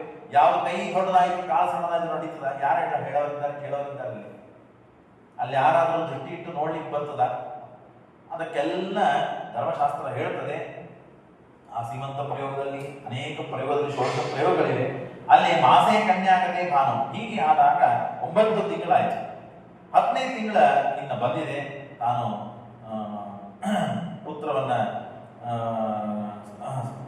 ಮಾಸೆ ಕನ್ಯಾಕತೆ ಭಾನು ದಶಮ್ಯಾಂ ರೋಹಿಣಿ ಯುತೆ ಪ್ರೇಕ್ಷಿತೆ ಪ್ರಥಮೇ ದೇವಿ. ಆಗ ಸಾಯಂಕಾಲ ಗುರುವಾರ ದಿವಸ ಉತ್ತಮ ಪುತ್ರ ಜನ್ಮವನ್ನು ಕೊಟ್ಟಿದ್ದಾಳೆ. ಗವಾಂ ಕೋಟಿ ಸಹಸ್ರಾಣಿ. ಈ ಸುದ್ದಿಯನ್ನ ಕೇಳಿ ಕೂಡಲೇ ತಾನು ಇದ್ದವರಿಗೆ ಎಲ್ಲ ಬ್ರಾಹ್ಮಣರಿಗೆ ದಾನವನ್ನು ಕೊಟ್ಟಿದ್ದಾನೆ. ಏನು? ಗವಾಂ ಕೋಟಿ ಸಹಸ್ರಾಣಿ, 1000 ಕೋಟಿ ಆಕಳುಗಳನ್ನ ದಾನ ಕೊಟ್ಟಿದ್ದಾನೆ. ಅಶ್ವಾನ ಮಯುತಂ, 1000 ಆಕಳ ಕುದುರೆಗಳನ್ನು ದಾನ ಕೊಟ್ಟಿದ್ದಾನೆ. ನವಧಾನ್ಯಾಧಿಕಂ ದಾನಂ ವಿನಾ ಶ್ವೇತ. ಒಂದೇ ಮಾತು ಹೇಳಬೇಕಂದ್ರೆ, ರಾಜನಾದವನು, ರಾಜನ ಒಂದು ಗುರುತುಗಳಿರ್ತದೆ, ಶ್ವೇತ ಛತ್ರಗಳು. ಆ ಛತ್ರಿ ಚಾಮರಗಳು ಇರ್ತವೆ, ಆ ಆ ವಸ್ತುಗಳನ್ನ ಮಾತ್ರ ದಾನ ಕೊಡಬಾರದು ಅಂತ ಇದೆ. ಅದನ್ನ ಬಿಟ್ಟು ಇಡೀ ರಾಜ್ಯದಲ್ಲಿ ದಾನ ಕೊಟ್ಟ. ದಾನಂ ಕೃತ್ವಾ ತಪಸ್ರೇಷ್ಠ ಸ್ವಸ್ತಿ ವಾಚನ ಮಾವ. ಇಷ್ಟು ಮಾಡಿದ ಮೇಲೆ ಏನು ಹಣ ಇಲ್ಲ, ಮತ್ತೇನ್ ಮಾಡ್ಬೇಕು? ರಾಜರು ಸ್ವಲ್ಪ ತಮ್ಮ ಪರಾಕ್ರಮದಿಂದ ಪುನಃ ಮತ್ತು ಎಲ್ಲ ಹಣವನ್ನ ಗಳಿಸ್ತಾ ಇದ್ರು. ಯಾವುದು ಕಳ್ಕೊಂಡಿದ್ರು ಮತ್ತೆ ಮತ್ತೆ ಪುನಃ ಗಳಿಸ್ತಾ ಇದ್ರು. ಅಲ್ಲೇ ಸ್ವಸ್ತಿ ಪುಣ್ಯಾವಚನ ಮಾಡಿರ್ತಾನೆ. ಪುಣ್ಯಾವಚನ ಮಾಡಿ ಬ್ರಾಹ್ಮಣರಿಂದ ಆಶೀರ್ವಾದ, ಜಾತಕರ್ಮ 4 ಛೇದ, ಅಲ್ಲಿಂದ ಮೊದಲಿಗೆ ಸಂಸ್ಕಾರ ಶುರು. ಹಾಗಾಗಿ ಕೃತವಾನ್ ತಕ್ಷಣ ನೃಪ ದಿವಸೇ ದ್ವಾದಶಿ 12ನೇ ದಿವಸ ಬಂತು, ನಾಮಕರಣ ಮಾಡಬೇಕು. ಪುತ್ರಾಭಿದ ಕಾರಣಂ ಬಹುದು ತದ್ದಿನೇ ವಿಪ್ರ ಬಹುವಿಪ್ರಾಣಾಂ ಭೋಜನ ಕೃತವಾನ್ ನೃಪ. ನಾಮಕರಣವನ್ನು ಮಾಡಬೇಕು. ಹಾಗಾಗಿ ಅನೇಕ ಬ್ರಾಹ್ಮಣರಿಗೆ, ಬಹುವಿಪ್ರಾಣಂ ಸಂಖ್ಯೆ ಹೇಳಿಲ್ಲ, ಎಷ್ಟು ಬ್ರಾಹ್ಮಣರಿದ್ರೋ ಗೊತ್ತಿಲ್ಲ, ಎಲ್ಲ ಬ್ರಾಹ್ಮಣರಿಗೆ ಊಟಕ್ಕೆ ಹಾಕಿದ್ದಾನೆ, ಕೈತುಂಬ ದಕ್ಷಿಣೆ ಕೊಟ್ಟಿದ್ದಾನೆ. ಯನ್ನಾಂನ ವಸುದಾನೇನ ಲೋಕೆ ಖಾದ್ಯಂ ಗಮಿಷ್ಯತಿ. ಅವನಿಗೆ ವಸುದಾನ ಅಂತ ಗಂಡ ಸಂತಾನಕ್ಕೆ ವಸುದಾನ ಅಂತ ಹೆಸರಿಟ್ಟರು. ಆಗ ಋಷಿಗಳು ಕೇಳಿದ್ರು, ಈ ಹುಡುಗನಿಗೆ ಗಂಡು ಕೂಸಕ್ಕೆ ವಸುದಾನ ಅಂತ ಹೆಸರು, ಆ ಪದ್ಮದಲ್ಲಿ ಸಿಕ್ಕಂತಹ ಹುಡುಗಿಗೆ ಹೆಣ್ಣು ಕೂಸಿಗೆ ಏನು ಹೆಸರು ಕೊಟ್ಟರು ಗೊತ್ತಾಗಲಿಲ್ಲ. ಅಂದ್ರೆ ಪದ್ಮೋದರಿ, ಪದ್ಮಗರ್ಭ, ಪದ್ಮಜಾತಾಂಬರಾನಾಂ ಪದ್ಮಯ ಅವತಾರಾಂ ತ್ವಾಂ ಮತ್ವಾ ತಸ್ಯ ವದತ್ಕರೋ. ಆಕಿ ಹುಟ್ಟಿದ್ದು ಪದ್ಮದಲ್ಲಿ, ಆಕಿ ಉದರವಾದಂತೆ ಪದ್ಮ, ಪದ್ಮದಂತೆ ಕಣ್ಣು ಇತ್ತು, ಪದ್ಮದಂತೆ ನಾಭಿ ಇತ್ತು. ಹಾಗಾಗಿ ಆಕೆಗೆ ಪದ್ಮಾವತಿ ಅಂತ ಹೆಸರನ್ನು ಇಟ್ಟಿದ್ದಾರೆ. ಅನುರೂಪಂ ನಾಮಕರ್ಮ ನಾಮ್ನ ಪದ್ಮಾವತಿ ಚ. ನಾಮ ಪದ್ಮಾವತಿ, ವಸುದಾನ ಅಂತ ಮಕ್ಕಳು ಇಲ್ಲ ಅಂತ ಒದ್ದಾಡ್ತಾ ಇದ್ದ. ದೇವರು ಒಂದು ಗಂಡು ಒಂದು ಹೆಣ್ಣು 2 ಸಂತಾನಗಳನ್ನು ಕೊಟ್ಟಿದ್ದಾನೆ. ಅವರ್ಧತೋಸು ಹೋದೃತ್ವ ಬಹಳ ಸಂತೋಷವಾಯಿತು, ಮನಸ್ಸು ಹಿಗ್ಗಿ ಬಂದಿದೆ, ಕಣ್ಣು ತುಂಬೆಲ್ಲ ನೀರು ಇಟ್ಟುಕೊಂಡಿದ್ದಾನೆ, ಬಹಳ ಸಂತೋಷವಾಗಿದೆ. ಆ ಕೂಸುಗಳು ಪ್ರತಿನಿತ್ಯ ಮಾಡುವ ಚೇಷ್ಟೆಗಳು, ಲಾಭಗಳು, ಅವು ಮಾಡುವಂತಹ ಎಲ್ಲ ಕಿರೀಟಗಳನ್ನು ನೋಡಿ ಸಂತೋಷವಾಗಿದೆ, ಬೆಳೀತಾ ಇವೆ. 2 ಕೂಸುಗಳು ವಸುದಾನ ಮತ್ತು ಪದ್ಮಾವತಿ ಬೆಳೀತಾ ಇದ್ದಾರೆ. ಕಿಂತೇನ ಸುಕೃತಂ ರಾಜ್ಞ ಭೋ ಜನ್ಮಾರ್ಜಿತಂ ಫಲ. ಎಲ್ಲರೂ ಅವನನ್ನು ಹೊಳ್ತಾ ಇದ್ದಾರೆ. ಎಷ್ಟು ಪುಣ್ಯ ಮಾಡಿದ್ದೀವ ರಾಜ, ಇಂತಹ 2 ಸಂತಾನಗಳನ್ನ ನೀನು ಜಗತ್ತಿಗೆ ಕೊಟ್ಟು ನಮ್ಮನ್ನೆಲ್ಲ ಸಂತೋಷ ಪಡಿಸ್ತಾ ಇದ್ದೆ. ಸಾಮಾನ್ಯ ಸಂತಾನಗಳಲ್ಲಿವು ನೀನು ಬಹಳ ಪುಣ್ಯ ಮಾಡಿದ್ದೆ. ಅಗ್ರಜಾಂ ಪತ್ರಿಕಾಂ ದೃಷ್ಟ್ವಾ ತದಂತೆ ಪುತ್ರಮುತ್ತಮಂ ದೃಷ್ಟ್ವಾ ತತೋಷ ಮನಸಃ ಸಂಪೂರ್ಣ ಆನಂದ ಸಾಗರ. ಎಲ್ಲರೂ ತಮ್ಮ ತಮ್ಮ ಲೋಕಗಳನ್ನೇ ಮರೆತು ಬಿಟ್ಟಿದ್ದಾರೆ, ಅಷ್ಟು ಸಂತೋಷವಾಗಿದೆ. ಇಷ್ಟು ಆದ ಮೇಲೆ ದಿನ ಕಾಲಗಳು ವರ್ಷಗಳು ಕಳೀತಾ ಆಯ್ತು. 16 ವರ್ಷ ಆಯ್ತು. ಏವಂ ಕಾಲೇ ಗತೆ ತಸ್ಮಿನ್ ಸಾಬಾಲ ಯವನಂ ಗತ. ಆಗ ಯವನಕ್ಕೆ ಬಂದಿದ್ದಾಳೆ, 16 ವರ್ಷ ತರುಣಿಯಾಗಿದ್ದಾಳೆ. ವಸುದಾನನು ದೊಡ್ಡವನಾಗಿದ್ದಾನೆ. ಆಗ ವಿಶಾಲಾಕ್ಷಿ ದೃಷ್ಟ್ವಾ ರಾಜ ಅಚಿಂತಯತ್ ವಿಚಾರಯಾಮಾಸ ನೃಪಃ ಪುತ್ರತ್ವಂ ವರಮುತ್ತಮಂ. ಈಗ ವಿಚಾರ ಮಾಡಿದ, ನನ್ನ ಮಗಳು ದೊಡ್ಡವಳಾಗಿದ್ದಾಳೆ, ಒಳ್ಳೆ ವರ ಬೇಕಲ್ಲ, ಆ ವರ ಬೇಕು ಅಂತ ಹೇಳಿ ಹುಡುಕಬೇಕು ಅಂತ ಮನಸ್ಸಿನಲ್ಲಿ ವಿಚಾರ ಮಾಡಿದ.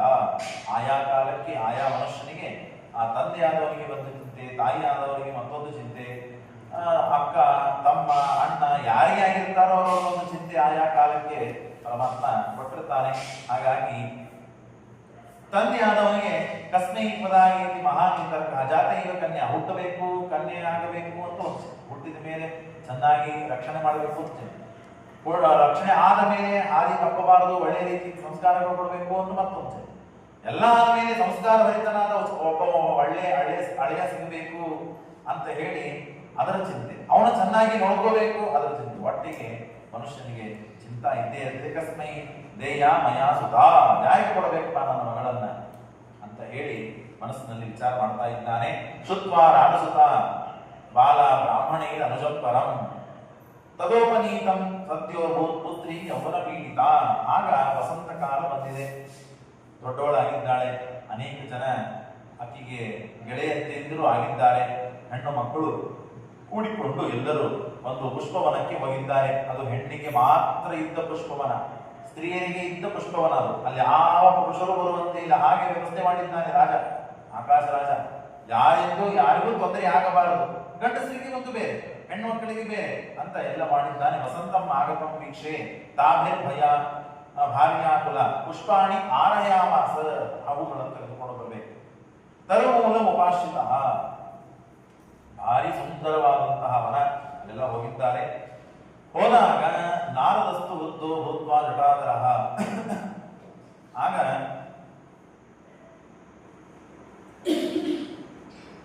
ಎಲ್ಲರೂ ಮಾತನಾಡುತ್ತಾ ಅವರು ಮಾಡಬೇಕಾದ ಕೆಲಸಗಳನ್ನೆಲ್ಲ ಮಾಡ್ತಾ ಇದ್ದಾರೆ. ಆಟ ಆಡ್ತಾರೆ, ಚೇಷ್ಟೆ ಮಾಡ್ತಾರೆ, ಹೂಗಳನ್ನು ಹರಿತಾರೆ, ತಂದಂತಹ ಊಟಗಳನ್ನೆಲ್ಲ ಪರಸ್ಪರ ಹಂಚಿಕೊಂಡು ತಿಂತಾರೆ, ಇತ್ಯಾದಿ ಇತ್ಯಾದಿ ಎಲ್ಲ ಕರ್ಮಗಳನ್ನು ಮಾಡಿದ್ದಾರೆ. ಅಷ್ಟರೊಳಗೆ ಒಬ್ಬ ವೃದ್ಧ ಬ್ರಾಹ್ಮಣ ಬಂದಿದ್ದಾನೆ. ವೃದ್ಧ ಬ್ರಾಹ್ಮಣ ಬಂದ, ಯಾರು ಬಂದಿದ್ದಾರೆ, ಯಾಕೆ ಬಂದಿದ್ದಾನೆ, ಏನು ಪ್ರಶ್ನೆ ಉತ್ತರಗಳು ಶುರು ಆದವು. ಭೂಲಿ ಹೇಗಿದ್ರು ಬ್ರಾಹ್ಮಣ ಅಂದ್ರೆ ಕರ್ಪೂರ ಈ ಬ್ರಾಹ್ಮಣ ಮುಂದೆ ಕರಿಯಾಗಬೇಕು, ಅಷ್ಟು ಶುದ್ಧ. ನೋಡಿದ ಸ್ಫಟಿಕ ಇದ್ದಂತೆ ಕರ್ಪೂರ ಸದೃಶದ್ಯುತಿ. ಪುರಾಣ ಹೇಳುತ್ತದೆ ಅತ್ಯಂತ ಶುಭ್ರ. ನೋಡಿದ್ರೆ ಕತ್ತಲೆಯಲ್ಲಿಯೂ ಈ ವ್ಯಕ್ತಿಯನ್ನ ನಿಂದಿಸಿದ್ರೆ ಎಲ್ಲ ಸುತ್ತಮುತ್ತಲು ಪ್ರಕಾಶ ಆಗಬೇಕು. ಮೈಯಿಂದ ಅಷ್ಟು ಬೆಳಕು ಆರಿ ಹೊಳತಾ ಇದೆ. ಆಗ ತಮ್ಮ ಮುನಿಂ ದೃಷ್ಟ ವಿಸ್ಮಯ ಕುಲಮಾನಸ ಪದ್ಮಾವತಿ ಸಖಿಪ್ರಾಹ ಜಟುಲ ಭುಷಕಾರಿತ. ಎಲ್ಲ ಗೆಳತಿಯರು ಮಾತನಾಡಿದ್ದಾರೆ ಪರಸ್ಪರವಾಗಿ. ಪದ್ಮಾವತಿಗೂ ಹೇಳಿದ್ದಾರೆ, ಯಾರೋ ವೃದ್ಧ ಬ್ರಾಹ್ಮಣ ಬಂದಿದ್ದಾನೆ, ಭಾರಿ ಕಾಂತಿ ತೇಜಸ್ಸು ಎಲ್ಲ ಇದೆಯವನಿಗೆ. ಕೋಸೋ ಭಯಂಕರೋ ಬಾಲಾಹ ಕ್ವಾಯತ್ರ ವಿಚಾರಿತ. ಕೇಳ್ರಿ, ಯಾಕೆ ಬಂದಿದ್ದಾನೆ, ಏನು ಬೇಕು, ನೀರು ಬೇಕಾ, ಪಾಪ ತಿನ್ಲಿಕ್ಕೆ ಆಹಾರ ಬೇಕಾ, ಏನು ತಪಸ್ಸಿಗೆ ಅವಕಾಶವಿಲ್ಲ ಅಂತ ಇಲ್ಲಿ ಬಂದಿದ್ದಾನ, ಏನೋ ಕೇಳ್ರಿ. ಪ್ರಪಂಚ ಸ್ಥವಿರಂ ದ್ವಿಜಂ. ಅವಾಗ ಅನೇಕರು ಎಲ್ಲ ಪದ್ಮಾವತಿ ದೇವಿಯ ಮಾತನ್ನ ಕೇಳಿ ಇವನ ಹತ್ರ ಮಾತನಾಡಲಿಕ್ಕೆ ಬರ್ತಾರೆ. ಕೋಸ ವಿಪ್ರ ಮಹಾಪ್ರಾಜ್ಞ, ಯಾರು ಸ್ವಾಮಿ ನೀವು, ಕಿಮರ್ಥಂ ಮನಮಾಗತ, ಇಲ್ಲಿ ಯಾಕೆ ಬಂದಿದ್ದೀರಿ, ಏನ್ ಕೆಲಸ ಇತ್ತು. ವಾಕ್ಯಂ ತಾಸಾಮ ಸಮಾಕೀರ್ಣ. ಆ ಗುರುಗಳು ಇವರು ಮಾತನ್ನು ಕೇಳಿ ಪ್ರತಿಯಾಗಿ ಉತ್ತರ ಕೊಡಬೇಕು ಅಂತ ಮಾತನಾಡ್ತಾರೆ. ಅಹಂ ಕುಲಗುರು ಸಾಕ್ಷಾತ್. ನೋಡ್ರಿ ಎಲ್ಲ ಹೆಣ್ಮಕ್ಳು ಕೇಳ್ರಿ, ಆ ಪದ್ಮಾವತಿ ದೇವಿಗೂ ಹೇಳ್ರಿ, ನಿಮ್ಮೆಲ್ಲ ಕುಲಕ್ಕೆ ಗುರು ಆಗಿದ್ದೇನೆ ನಾನು. ಅಹಂ ಹಸ್ತ ಪ್ರದರ್ಶಿ, ನಾನು ಜ್ಯೋತಿಷ್ಯವನ್ನು ಹೇಳ್ತೇನೆ. ನೋಡಿ, ಯಾವ ಕಾಲಕ್ಕೂ ಯಾರಿಗಾದ್ರೂ ದೇಶ ಕಾಲ ಯುಗ ಯಾವ್ದು ಸಂಬಂಧ ಇರ ಜ್ಯೋತಿಷ್ಯ ಅಂತಂದ್ರೆ ಸಾಕು ಎಲ್ಲರೂ ಮುಂದೆ ಬರುತ್ತೆ. ಅವ್ರನ್ನ ಮಾತಾಡಿಸ್ಬೇಕು, ಅವ್ರನ್ನ ವಶಪಡಿಸ್ಕೋಬೇಕು ಅಂತಂದ್ರೆ ಮೊದಲಿಗೆ ಮನೆ ಬರ ಹೇಳ್ತೀವಿ ಬರ್ರಿ ಅಂತಂದ್ರೆ ಎದುರಿಗೆ ಬರ್ತಾರೆ. ಪಾಠ ಹೇಳ್ತೀವಿ, ಪ್ರೋತ್ಸಾಹ ಹೇಳ್ತೀವಿ ಯಾರು ಬರೋದಿಲ್ಲ. ನಿಮ್ಗೆ ಏನು ಒಳ್ಳೇದಾಗ್ತದೆ, ನಿಮ್ಗೆ ಏನಾದ್ರೂ ಹೇಳ್ತೀವಿ ಬರ್ರಿ ಅಂತ ಬರ್ತಾರೆ. ಅವಾಗ ಎಲ್ಲರೂ ಮುಂದೆ ಬಂದರು. ಹಸ್ತಂ ದರ್ಶಯ ಬಾಲೇತ್ವಂ ಲಕ್ಷಣ ವದಾಮಿ. ನಿಮಗೆ ಮಾತನಾಡಿಸ್ತೇನೆ ನಾನು, ನಿಮ್ಮೆಲ್ಲ ಹಣೆ ಬಾರ ಹೇಳ್ತೇನೆ, ನಿಮ್ಮ ಲಕ್ಷಣಗಳನ್ನು ಹೇಳ್ತೇನೆ, ನಿಮ್ಮ ಭೂತ ಭವಿಷ್ಯತ್ ವರ್ತಮಾನಗಳನ್ನ ಎಲ್ಲ ನಾನು ಹೇಳ್ತೇನೆ. ನಾನು ಉತ್ತಮ ಜ್ಞಾನಿ ನಾನು. ವಾಚ ಲಜ್ಜೆಯಾದೇವಿ. ಆದರೆ ಪಾಪ ಎಲ್ಲರೂ ಹೆಣ್ಮಕ್ಕಳಿದ್ರು, ಇವನು ಒಬ್ಬನೇ ಗಂಡು, ಹಾಗಾಗಿ ಎಲ್ಲರೂ ನಾಚಿಕೆ ಪಟ್ಟರು. ಪದ್ಮಾವತಿ ದೇವಿ ಹತ್ತಿರ ಬರಲಿಲ್ಲ. ಆಗ ನಾರದರು ಹೇಳ್ತಾರೆ, ನಾನು ನಿಮ್ಮ ಅಜ್ಜನ ವಯಸ್ಸಿನವನಿದ್ದೇನೆ, ಎಲ್ಲರನ್ನು ಯಾರು ನಾಚಿಕೆ ಪಡುವ ಕಾರಣವಿಲ್ಲ. ವಿದ್ಯಮಾನ್ ಪಿತೃತುಲ್ಯಂ, ಪಿತೃ ನಾನು ತಂದೆಯ ಸಮಾನ ಅಂತ ತಿಳ್ಕೊಡ್ರಿ. ಮನಸ್ಸ ನಿರ್ಮಲೇನ ಚ, ನನ್ನ ಮನಸ್ಸು ಬಹಳ ಶುದ್ಧ ಇದೆ. ತಪಸ್ಸು ಮಾಡಿ ಮಾಡಿ ಮಾಡಿ ನಾನು ವಿರಕ್ತನಾಗಿದ್ದೇನೆ, ನನಗೆ ಯಾವ ಕಾಜಿ ಇಲ್ಲ. ಇತ್ಯುಕ್ತ ಮೀನಾಥೇನ ಹಸ್ತಂ ದತ್ವ. ಎಲ್ಲರೂ ಮುಂದೆ ಕೈ ಕೊಡ್ಲಿಕ್ಕೆ ಬಂದ್ರು. ನೀವೆಲ್ಲ ಆಮೇಲೆ ಮೊದಲಿಗೆ ರಾಣಿ ಯುವತಿ ರಾಜಕುಮಾರಿ ಏನಿದ್ದಾಳಲ್ಲ ಆಕಿ ನಾನು ಹೇಳ್ತೇನೆ, ಅನಂತರದಲ್ಲಿ ನಾನು ನಿಮ್ಮೆಲ್ಲ ಹೇಳ್ತೇನೆ. ಹೇಳಿದ್ ಬಂದಿದ್ದೆ ಅವಳ ಸಲುವಾಗಿ ನಾನು ಬಂದಿದ್ದೇನೆ. ಸತ್ಯಂಬದ ಮಹಾಪ್ರಾಜ್ಞಿ ಪದ್ಮಾವತಿ ಹೇಳಿದ್ರು, ನಾನು ಅನೇಕ ಬಾರಿ ಎಲ್ಲರಿಂದ ಕೇಳಿದ್ದೇನೆ, ಸಿಕ್ಕವರೆಲ್ಲ ಹತ್ರ ಹೋಗುದು ಕೇಳುದು ಮಾಡಿದ್ದೇನೆ, ಒಬ್ಬೊಬ್ಬರು ಅಂತ ಹೇಳಿದ್ದಾರೆ, ನನಗೇನು ಯಾರು ಹೇಳಿಸ್ಬೋದಿಲ್ಲ. ಹಾಗಾಗಿ ನೀನು ಹೇಳೋದಾದ್ರೆ ಸತ್ಯವಾಗಿ ಹೇಳುತ್ತೆ ಅಂದ್ರೆ ನನ್ನ ಕೈ ಮುಂದೆ ಮಾಡಿ ತೋರಿಸ್ತೇನೆ, ಇಲ್ಲದ್ರೆ ನಾನು ತೋರಿಸೋದಿಲ್ಲ ನೋಡಿ ಅಂತ ಕರಾರ ಮಾಡಿ ಪದ್ಮಾವತಿ ಹೇಳ್ತಾರೆ. ಸತ್ಯಂಬದ ಮಹಾಪ್ರಾಜ್ಞ ಲಕ್ಷಣಾನೇ ವಿಲೋಕ್ಯಮೆ. ಲಕ್ಷಣಗಳು ಒಂದು, ನೀನು ಹೇಳುವುದು ಒಂದು, ಆದರೆ ಉಪಯೋಗ ಬಿಡುವುದಿಲ್ಲ. ದುಷ್ಟ ಪಾಣಿತಲಂಪ್ರಾಹ. ಆಗ ಸರಿಯಾಗಿ ಅಂತ ನಾರದರು ಆಗಲಿ ಅವಶ್ಯವಾಗಿ ಹೇಳ್ತೇನೆ. ಪತಿರ್ಭವತಿ ಧರ್ಮಜ್ಞೆ. ಮೊಟ್ಟ ಮೊದಲ ಮಾತು ಕೈ ನೋಡಿ ಹೇಳಿದ್ದೇನು ಅಂತಂದ್ರೆ, ನಿನಗೆ ಗಂಡ ಸಿಗುವನು ಉತ್ತಮ 3 ಲೋಕಕ್ಕೆ ಒಡೆಯನಾದ ರಮಾಪತಿಯೇ ನಿನಗೆ ಗಂಡನಾಗಿ ಸಿಗ್ತಾನೆ ಅಂತ ಮೊದಲೇ ಸ್ಟೇಟ್ಮೆಂಟ್ ನಾರದರು ಹೇಳಿಬಿಟ್ರು. ಬಂದದ್ದೇ ಅದಕ್ಕಾಗಿ ನೇರವಾಗಿ ಹೇಳಿದ್ರು, ನಿನಗೆ ಯಾರು ಗಂಡಾಗಿ ಸಿಗ್ತಾರೆ ಗೊತ್ತಾ, 3 ಲೋಕಕ್ಕೆ ಯಾರೋ ಬಂದು ಹುಡುಗಿ ಹೇಳಿದ ಅಂದ್ರೆ ಹುಡುಗಿ ಹುಚ್ಚರು ಅಂತ ಕೇಳಿದಂತಾಗ್ತದೆ. 3 ಲೋಕಕ್ಕೆ ಒಡೆಯನಾದ ನಿನ್ ಗಂಡನಾಗ್ತಾನೆ, ಪತಿ ಆಗ್ತಾನೆ ಅಂತ ಯಾರು ನಂಬಬೇಕು. ಆದ್ರೆ ನಾರದ ಮಾತನ್ನು ಕೇಳಿ ಪದ್ಮಾವತಿ ದೇವಿ ಗೊತ್ತಿತ್ತಲ್ಲ. ಹಾಗಾಗಿ ಪಾಣಿ ಪದ್ಮ ತಲೋಪೇತೋ ಪಾದೋದೇ ಸ್ವಸ್ತಿ ವಾಚಕವು. ಕೈಯಲ್ಲಿ ಕಮಲ ಇದೆ, ಕಾಲಗಳಲ್ಲಿ ಪಾದದಲ್ಲಿ ಸ್ವಸ್ತಿ ಇದೆ, ಸ್ವಸ್ತಿಕ ಇದೆ. ಈ ಲಕ್ಷಣಗಳನ್ನ ಕಂಡರೆ ನೋಡಿದರೆ ನಿನ್ನ ಮುಖ ನೋಡಿದರೆ ಚಂದ್ರ, ಆ ಚಂದ್ರದಲ್ಲಿ ಕಣ್ಣುಗಳು ಅತ್ಯಂತ ಕಮಲದಂತೆ ಕಣ್ಣುಗಳು ಅಂತ ಹೇಳಿ ಆ ಪದ್ಮಾವತಿ ದೇವಿ ಹೇಗಿದ್ದಾಳೆ ಆಯಾ ಲಕ್ಷಣಗಳ ಮೇಲೆ ಹಿಂದಿನ ಕಾಲದಲ್ಲಿ ಇರ್ತಿದ್ರು. ಇವು ಅನೇಕ ಜನ ಇದ್ದಾರೆ. ಹುಬ್ಬುಗಳ ಮೇಲೆ ಹುಬ್ಬು ಹೇಗಿರಬೇಕು ಅದರ ಲಕ್ಷಣ ಇದೆ, ಕಣ್ಣು ಹೇಗಿರಬೇಕು, ಮೂಗು ಹೇಗಿರಬೇಕು, ತಲೆ ಹೇಗಿರಬೇಕು, ಗಲ್ಲುಗಳು ಹೇಗಿರಬೇಕು, ವಕ್ಷಸ್ಥಳ ಹೇಗಿರಬೇಕು, ಆಯಾ ಲಕ್ಷಣಗಳು ಹಾಗಾಗಿದ್ದರೆ ಈ ಮನುಷ್ಯ ಹೀಗಾಗ್ತಾನೆ ಅಂತ ಹೇಳಿ ಕೈ ನೋಡಿ ಕುಂಡಲಿ ನೋಡಿ ಹೇಳುವುದಲ್ಲ. ಮೈ ಕಟ್ಟುಗಳನ್ನು ನೋಡಿಕೊಂಡು ಅವರ ವರ್ತಮಾನ, ಭೂತ, ಭವಿಷ್ಯತ್ತು ಇವುಗಳನ್ನ ಅವರ ಹಣೆಬರವನ್ನ ಹೇಳುವ ಅಷ್ಟು ಜ್ಞಾನಿಗಳು ಇದ್ದರು. ಈಗೂ ಇದ್ದಾರೆ ಅನೇಕ ಜನ, ಇರಲಿ. ಅಂತೂ ನಾರದರು ಯಾವ ಲಕ್ಷಣಗಳನ್ನು ನೋಡಿ ಅವರಿಗೆ ಎಲ್ಲ ವಿಧವಾದ ಅವರಿಗೇನು ಹೇಳಬೇಕಾಗಿತ್ತು ನಾರದರಿಗೆ ಎಲ್ಲವನ್ನು ಹೇಳಿ ಪೂರ್ವಾಂಚಿತೇನ ಪುಣ್ಯೇನ ಲಭ್ಯತೆ ಸಕಲಂ ಶುಭೆ. ನೋಡಮ್ಮ, ಇದೆಲ್ಲ ಆಗಬೇಕು ಅಂದ್ರೆ ನಾನು ಏನೇನು ಹೇಳಿದ್ದೇನಲ್ಲ, ಇದೆಲ್ಲ ಆಗಬೇಕು, ಆಗ್ತದೆ. ಯಾಕೆ? ನೀನು ಅಷ್ಟು ಪುಣ್ಯ ಮಾಡಿದ್ದೆ, ಇದೆಲ್ಲ ನೋಡ್ಲಿಕ್ಕೆ ಸಿಗ್ತದೆ. ಇಷ್ಟೆಲ್ಲ ಲಕ್ಷಣಪೂರಿತವಾದ ಒಂದು ಶರೀರ, ದೇಹ, ವ್ಯಕ್ತಿ ಸಿಗಬೇಕು ಅಂತಂದ್ರೆ ನಾವು ಪುಣ್ಯವನ್ನು ಮಾಡಿರ್ತೇವೆ. ಸತ್ಯಾತ್ಮರನ್ನು ನೋಡ್ತೇವೆ, ನೋಡಿ ನಮ್ಗೆ ಸಂತೋಷವಾಗ್ತದೆ. ಯಾಕೆ? ನಾವು ಅಷ್ಟು ಪುಣ್ಯ ಮಾಡಿದ್ದೇವೆ ಅಂತ ನಾವು ಅನ್ಕೊಳ್ಬೇಕು. ಇವತ್ತ ಮಹಾತ್ಮರು ಯಾರೋ ಮುಂಜಾನೆ ಅಂದ ಮೇಲೆ ಕೆಟ್ಟ ಮುಖ ನೋಡಬಾರದು, ಒಳ್ಳೆಯವರನ್ನು ನೋಡಬೇಕು, ಬ್ರಾಹ್ಮಣರನ್ನು ನೋಡಬೇಕು, ವೈದಿಕರನ್ನು ನೋಡಬೇಕು, ಪೂಜಾ ಮಾಡೋರನ್ನು ನೋಡಬೇಕು, ಪೂಜಾರಿಗಳನ್ನು ನೋಡಬೇಕು, ಉತ್ತಮ ಸುಮಂಗಲಿಯ ಸ್ತ್ರೀಯನ್ನು ನೋಡಬೇಕು. ನೋಡಿದ ಅಂತಂದ್ರೆ ಪುಣ್ಯ ಅಂತ ಹೇಳೋದು ಶಾಸ್ತ್ರ. ಇಷ್ಟಿದ್ದಾಗ ಅದರೊಳಗೂ ಯತಿಗಳನ್ನು ನೋಡಿದರೆ, ಅದರೊಳಗೂ ದೇವತೆಗಳನ್ನು ನೋಡಿದರೆ, ಅದಕ್ಕಾಗಿ ಎದ್ದ ಮೇಲೆ ಮೊದಲಿಗೆ ದೇವತಾ ಪ್ರತಿಮಾ ನೋಡಬೇಕು, ಪ್ರತಿಮಾ ನಮಸ್ಕಾರ ಮಾಡಬೇಕು ಇತ್ಯಾದಿಗಳನ್ನೆಲ್ಲ ಶಾಸ್ತ್ರ ಹೇಳುತ್ತದೆ. ಅದು ಬೇರೆ ವಿಷಯ. ಅಂತೂ ಇಷ್ಟೆಲ್ಲ ಲಕ್ಷಣಗಳಿಂದ ನಾವು ನೋಡಿದ್ವಿ ಅಂತಂದ್ರೆ ನಮ್ದು ಇವತ್ತಿನ ದಿನಚರಿ ಒಳ್ಳೇದಿದೆ, ನಾವು ಅನ್ಕೊಂಡು ಕೆಲಸಗಳು ಆಗ್ತದೆ ಅಂತ ಅದು ಸೂಚನೆಗಳು ಅಂತ ತಿಳಿಸಿಕೊಡ್ತದೆ. ಅಂತರ್ತದೆ. ಇಷ್ಟೆಲ್ಲ ಹೇಳಿದ್ದಾರೆ. ಹೇಳಿ ಆದ ಮೇಲೆ ಏನಾದರೂ ಉಪಾಯ ಕೊಡ್ಬೇಕು, ಸ್ವಲ್ಪ ದಕ್ಷಿಣೆ ಕೊಡಬೇಕು. ಹಾಗೆ ನಾವು ಜ್ಯೋತಿಷ್ ಕೇಳಿ ಸುಮ್ಮನೆ ಬಿಡಬಾರದು ಅಂತ ಹೇಳಿ ಈ ಕಡೆ ತಿರುಗಿ ಬರೋದ್ರೊಳಗೆ ನಾರದರು ಕಾಣ್ತಾನೆ ಅಂತರ್ಧಾನ ಆಗಿದೆ. ಆಗ ವಿಚಾರ ಮಾಡಿದ್ರು, ಎಲ್ಲರೂ ಹೇಳಿದ್ರು, ಇವರೆಲ್ಲ ಸಾಮಾನ್ಯರಾದವರಲ್ಲ ಅನ್ನಿಸ್ತದೆ, ನಿನ್ನ ಸಲುವಾಗಿ ಪ್ರತ್ಯೇಕವಾಗಿ ಬಂದವರು, ಹಾಗಾಗಿ ಹೇಳಿದ್ದೆಲ್ಲ ಒಳ್ಳೇದಾಯ್ತು ಅಂತ ಹೇಳಿ ಮನಸ್ಸಿನಿಂದ ಆ ನಾರದರಿಗೆ ನಮಸ್ಕಾರ ಮಾಡಿದ್ದಾಳೆ. ಮನಸ ವಂದನಂ ಕೃತ್ವ, ಮನಸ್ಸಿನಿಂದ ನಮಸ್ಕಾರ ನಾರದರು ಲಕ್ಷ್ಮೀದೇವಿಗೆ ಮಾಡಿದ್ದಾರೆ, ನಾರದರಿಗೆ ಲಕ್ಷ್ಮೀದೇವಿಗೂ ಮಾಡಿದ್ದಾಳೆ, ನಾರದರು ಮಾಡಿದ್ದಾರೆ. ಹೀಗೆ ಪರಸ್ಪರ ನಮಸ್ಕಾರ ಮಾಡಿಕೊಂಡು ಜಗಾಮಾತ ರಕ್ಷಿಸ್ತದ. ಹೀಗೆ ಋಷಿ ತಾನು ನಾರದರು ಹೋಗಿದ್ದಾರೆ. ಇಷ್ಟೆಲ್ಲ ಆಗಿದೆ. ಹೂವನ್ನ ತರುವುದಕ್ಕಾಗಿ ನೆಪ ಮಾಡಿಕೊಂಡು ವನಕ್ಕೆ ಬಂದಿದ್ದಾರೆ. ಸಂತೋಷ ಆ ವಾತಾವರಣವನ್ನು ಅನುಭವಿಸಲಿಕ್ಕಾಗಿ. ಆಗ ನಾರದರು ಬಂದು ತಾವು ಭವಿಷ್ಯವನ್ನು ಹೇಳಿ ಹೋಗಿದ್ದಾರೆ. ಅಷ್ಟರಲ್ಲೇನೆ ಈ ಆನೆ ಬಂದಿದೆ, ತಾನು ವನವನ್ನು ಧ್ವಂಸ ಮಾಡ್ತಾ ಇದೆ. ಆ ಸಂದರ್ಭದಲ್ಲಿ ಅದನ್ನು ಹಿಡಿದು ಆ ಆನೆಯನ್ನ ಮತ್ತು ಆನೆಯಿಂದ ರಕ್ಷಣೆ ಮಾಡುವುದಕ್ಕಾಗಿ ಅಥವಾ ಆನೆಯನ್ನ ತಡೆಯುವುದಕ್ಕಾಗಿ ಯಾರೂ ಇದ್ದಿದ್ದಿಲ್ಲ. ಆ ಸಂದರ್ಭದಲ್ಲಿ ಶ್ರೀನಿವಾಸ ಬಂದಿದ್ದಾನೆ. ಹಾಗಾಗಿ ಆ ವನದಲ್ಲಿ ಪರಸ್ಪರವಾಗಿ ಮಾತನಾಡುವ ಹೆಣ್ಣು ಮಕ್ಕಳು ಯಾರು ಅಂತಂದ್ರೆ ಆಕಾಶರಾಜನ ಮಕ್ಕಳು. ಆ ಪದ್ಮಾವತಿ ಅಯೋನಿಜಳು. ಆಕೆ ಭೂಮಿಯನ್ನ ಹುಡುಕುವಾಗ ಯಜ್ಞವನ್ನು ಮಾಡುವಾಗ ಭೂಮಿ ಶೋಧನೆ ಮಾಡಬೇಕಾದಾಗ ಸಿಕ್ಕಂತಹ ಈ ಹುಡುಗಿ ಪದ್ಮಾವತಿ ದೇವಿ, ಅವನ ತಮ್ಮ ವಸುದಾನ, ಅವನ ರಾಜ ಆಕಾಶರಾಜ. ಈ ಆಕಾಶರಾಜನ ಪ್ರದೇಶ ಅಂತ ಇಷ್ಟು ಆ ಋಷಿಗಳಿಗೆ ಸೂತಾಚಾರ್ಯರು ತಿಳಿಸಿಕೊಟ್ಟಿದ್ದಾರೆ. ಆಗ ಗರ್ಜಂತಂ ಗಜರಾಜಂತಂ ದೃಷ್ಟ ಪದ್ಮಾವತಿ ಮುಖ. ಈ ಶ್ರೀನಿವಾಸ ಬರೋಕ್ಕಿಂತ ಮುಂಚೆ ಆ ಹೆಣ್ಣು ಮಕ್ಕಳು ಪಾಡು ಏನಾಗಿತ್ತು ಗೊತ್ತಾ? ಆನೆ ಜೋರಾಗಿ ಕೀಳ್ಚಿದ್ರೆ ಯಾರಿಗೆ ಚಿಂತೆ ಆಗುವುದಿಲ್ಲ, ಭಯವಾಗುವುದಿಲ್ಲ. ಎಲ್ಲರೂ ವನಸ್ಪತಿ ಉಪಾಶ್ರಿತ್ಯ, ವನಸ್ಪತಿ ಗಿಡಕ್ಕೆ ಹೋಗಿ ಲೀನಾ ಅಲ್ಲೆಲ್ಲ ಆಡಿಕೊಂಡಿದ್ದಾರೆ, ಒಳಗೆ ಇದ್ದಾರೆ. ನಿನ್ನಿಲ್ಲೇ ನಿಂತ್ರ ಸಣ್ಣ ಕಣ್ಣುಗಳಿಂದ ನೋಡ್ತಾ ಇದ್ದಾರೆ. ದೊಡ್ಡ ಕಣ್ಣುಗಳಿಂದ ಪೂರ್ಣವಾಗಿ ನೋಡ್ಲಿಕ್ಕೂ ಗಾಬರಿ ಆಗಿದೆ ಇವರಿಗೆ ಪಾಪ. ವ್ಯೂಹಂ ಕೃತ್ವ ವನಾಂಗನ. ಆಗ ತದಂತರೇ ಅಬಲಾತ್ ಸರ್ವಾಹ ಬಾಲಾಕಾರ ಸರುಷಾಕರ, ಭಾರಿ ದಟ್ಟು ಪುಟ್ಟ ವ್ಯಕ್ತಿ ಬಂದು ಪುರುಷೇನ ಸಮಾಯುಕ್ತ ಮನ್ಮಥ ಕಾರತೇರಸ, ಭಾರಿ ಚಲುವ. ಅವನು ನೋಡಿದರೆ ನೋಡಬೇಕು ಅನ್ನಿಸ್ಬೇಕು, ಅಷ್ಟು ಸುಂದರವಾದ ವ್ಯಕ್ತಿ ಈ ಕುದುರೆ ಮೇಲೆ ಕುತ್ತು ತಾನು ಬಂದಿದ್ದಾನೆ. ನಮಸ್ಕೃತ್ಯ ಯಥಾಯೋಗ್ಯಂ. ಆಗ ಆ ಆನೆ ನಮಸ್ಕಾರ ಮಾಡಿತು. ಜಗಾಮ ವಿಪಿನಂ ನದನ್ ತಮ್ ದೃಷ್ಟ ಯೋಷಿರಾಸ್ ಸರ್ವಾಹ. ಎಲ್ಲರಿಗೂ ಸಂತೋಷವಾಗಿದೆ, ಆಶ್ಚರ್ಯವಾಗಿದೆ. ಯಾರೇನು ಮಾರಾಯ, ಈ ಆನೆ ನೋಡಿ ನಮಸ್ಕಾರ ಮಾಡಿತು. ಏನು ಇದೆ ಇವನಲ್ಲಿ ಚಿತ್ರ, ಆಶ್ಚರ್ಯ, ಅದ್ಭುತ, ಏನೋ ಚಮತ್ಕಾರ ಶಕ್ತಿ ಇದೆ ಅವನಲ್ಲಿ, ಯಾರಿಗೂ ಅಂತ ಎಲ್ಲರೂ ಕುತೂಹಲ. ಗೊತ್ತಾಗುವವರಿಗೆ ಕುತೂಹಲ, ಗೊತ್ತಾದ್ಮೇಲೆ ಮುಗಿತಾರೆ ಅವ್ರು ಇಷ್ಟನ ಅಂತಂತೆ. ಗೊತ್ತು ಮಾಡಿಕೊಳ್ಳುವವರಿಗೆ ಮಾತ್ರ ವೃಕ್ಷ ಮೂಲ ಗತಾವಾದ ಅನ್ಯೋನ್ಯ ವಾಕ್ಯ ಬರಬೇಕು. ಸಮಾಧಾನ ಆಗ್ತಾ ಇಲ್ಲ, ಗೊತ್ತು ಮಾಡ್ಕೊಳ್ಬೇಕು ಅಂತ ವಿಚಾರ. ಆಗ ಒಬ್ಬ ಹುಡುಗಿ ತಾನು ಎದ್ದು ಒಂದು ಪದ್ಮಾವತಿ ಕಳಿಸ್ತಾಳೆ. ಯಾರವನು ಯಾಕೆ ಬಂದಿದ್ದಾನೆ, ಏನು ಆಯ್ತು ನೋಡು.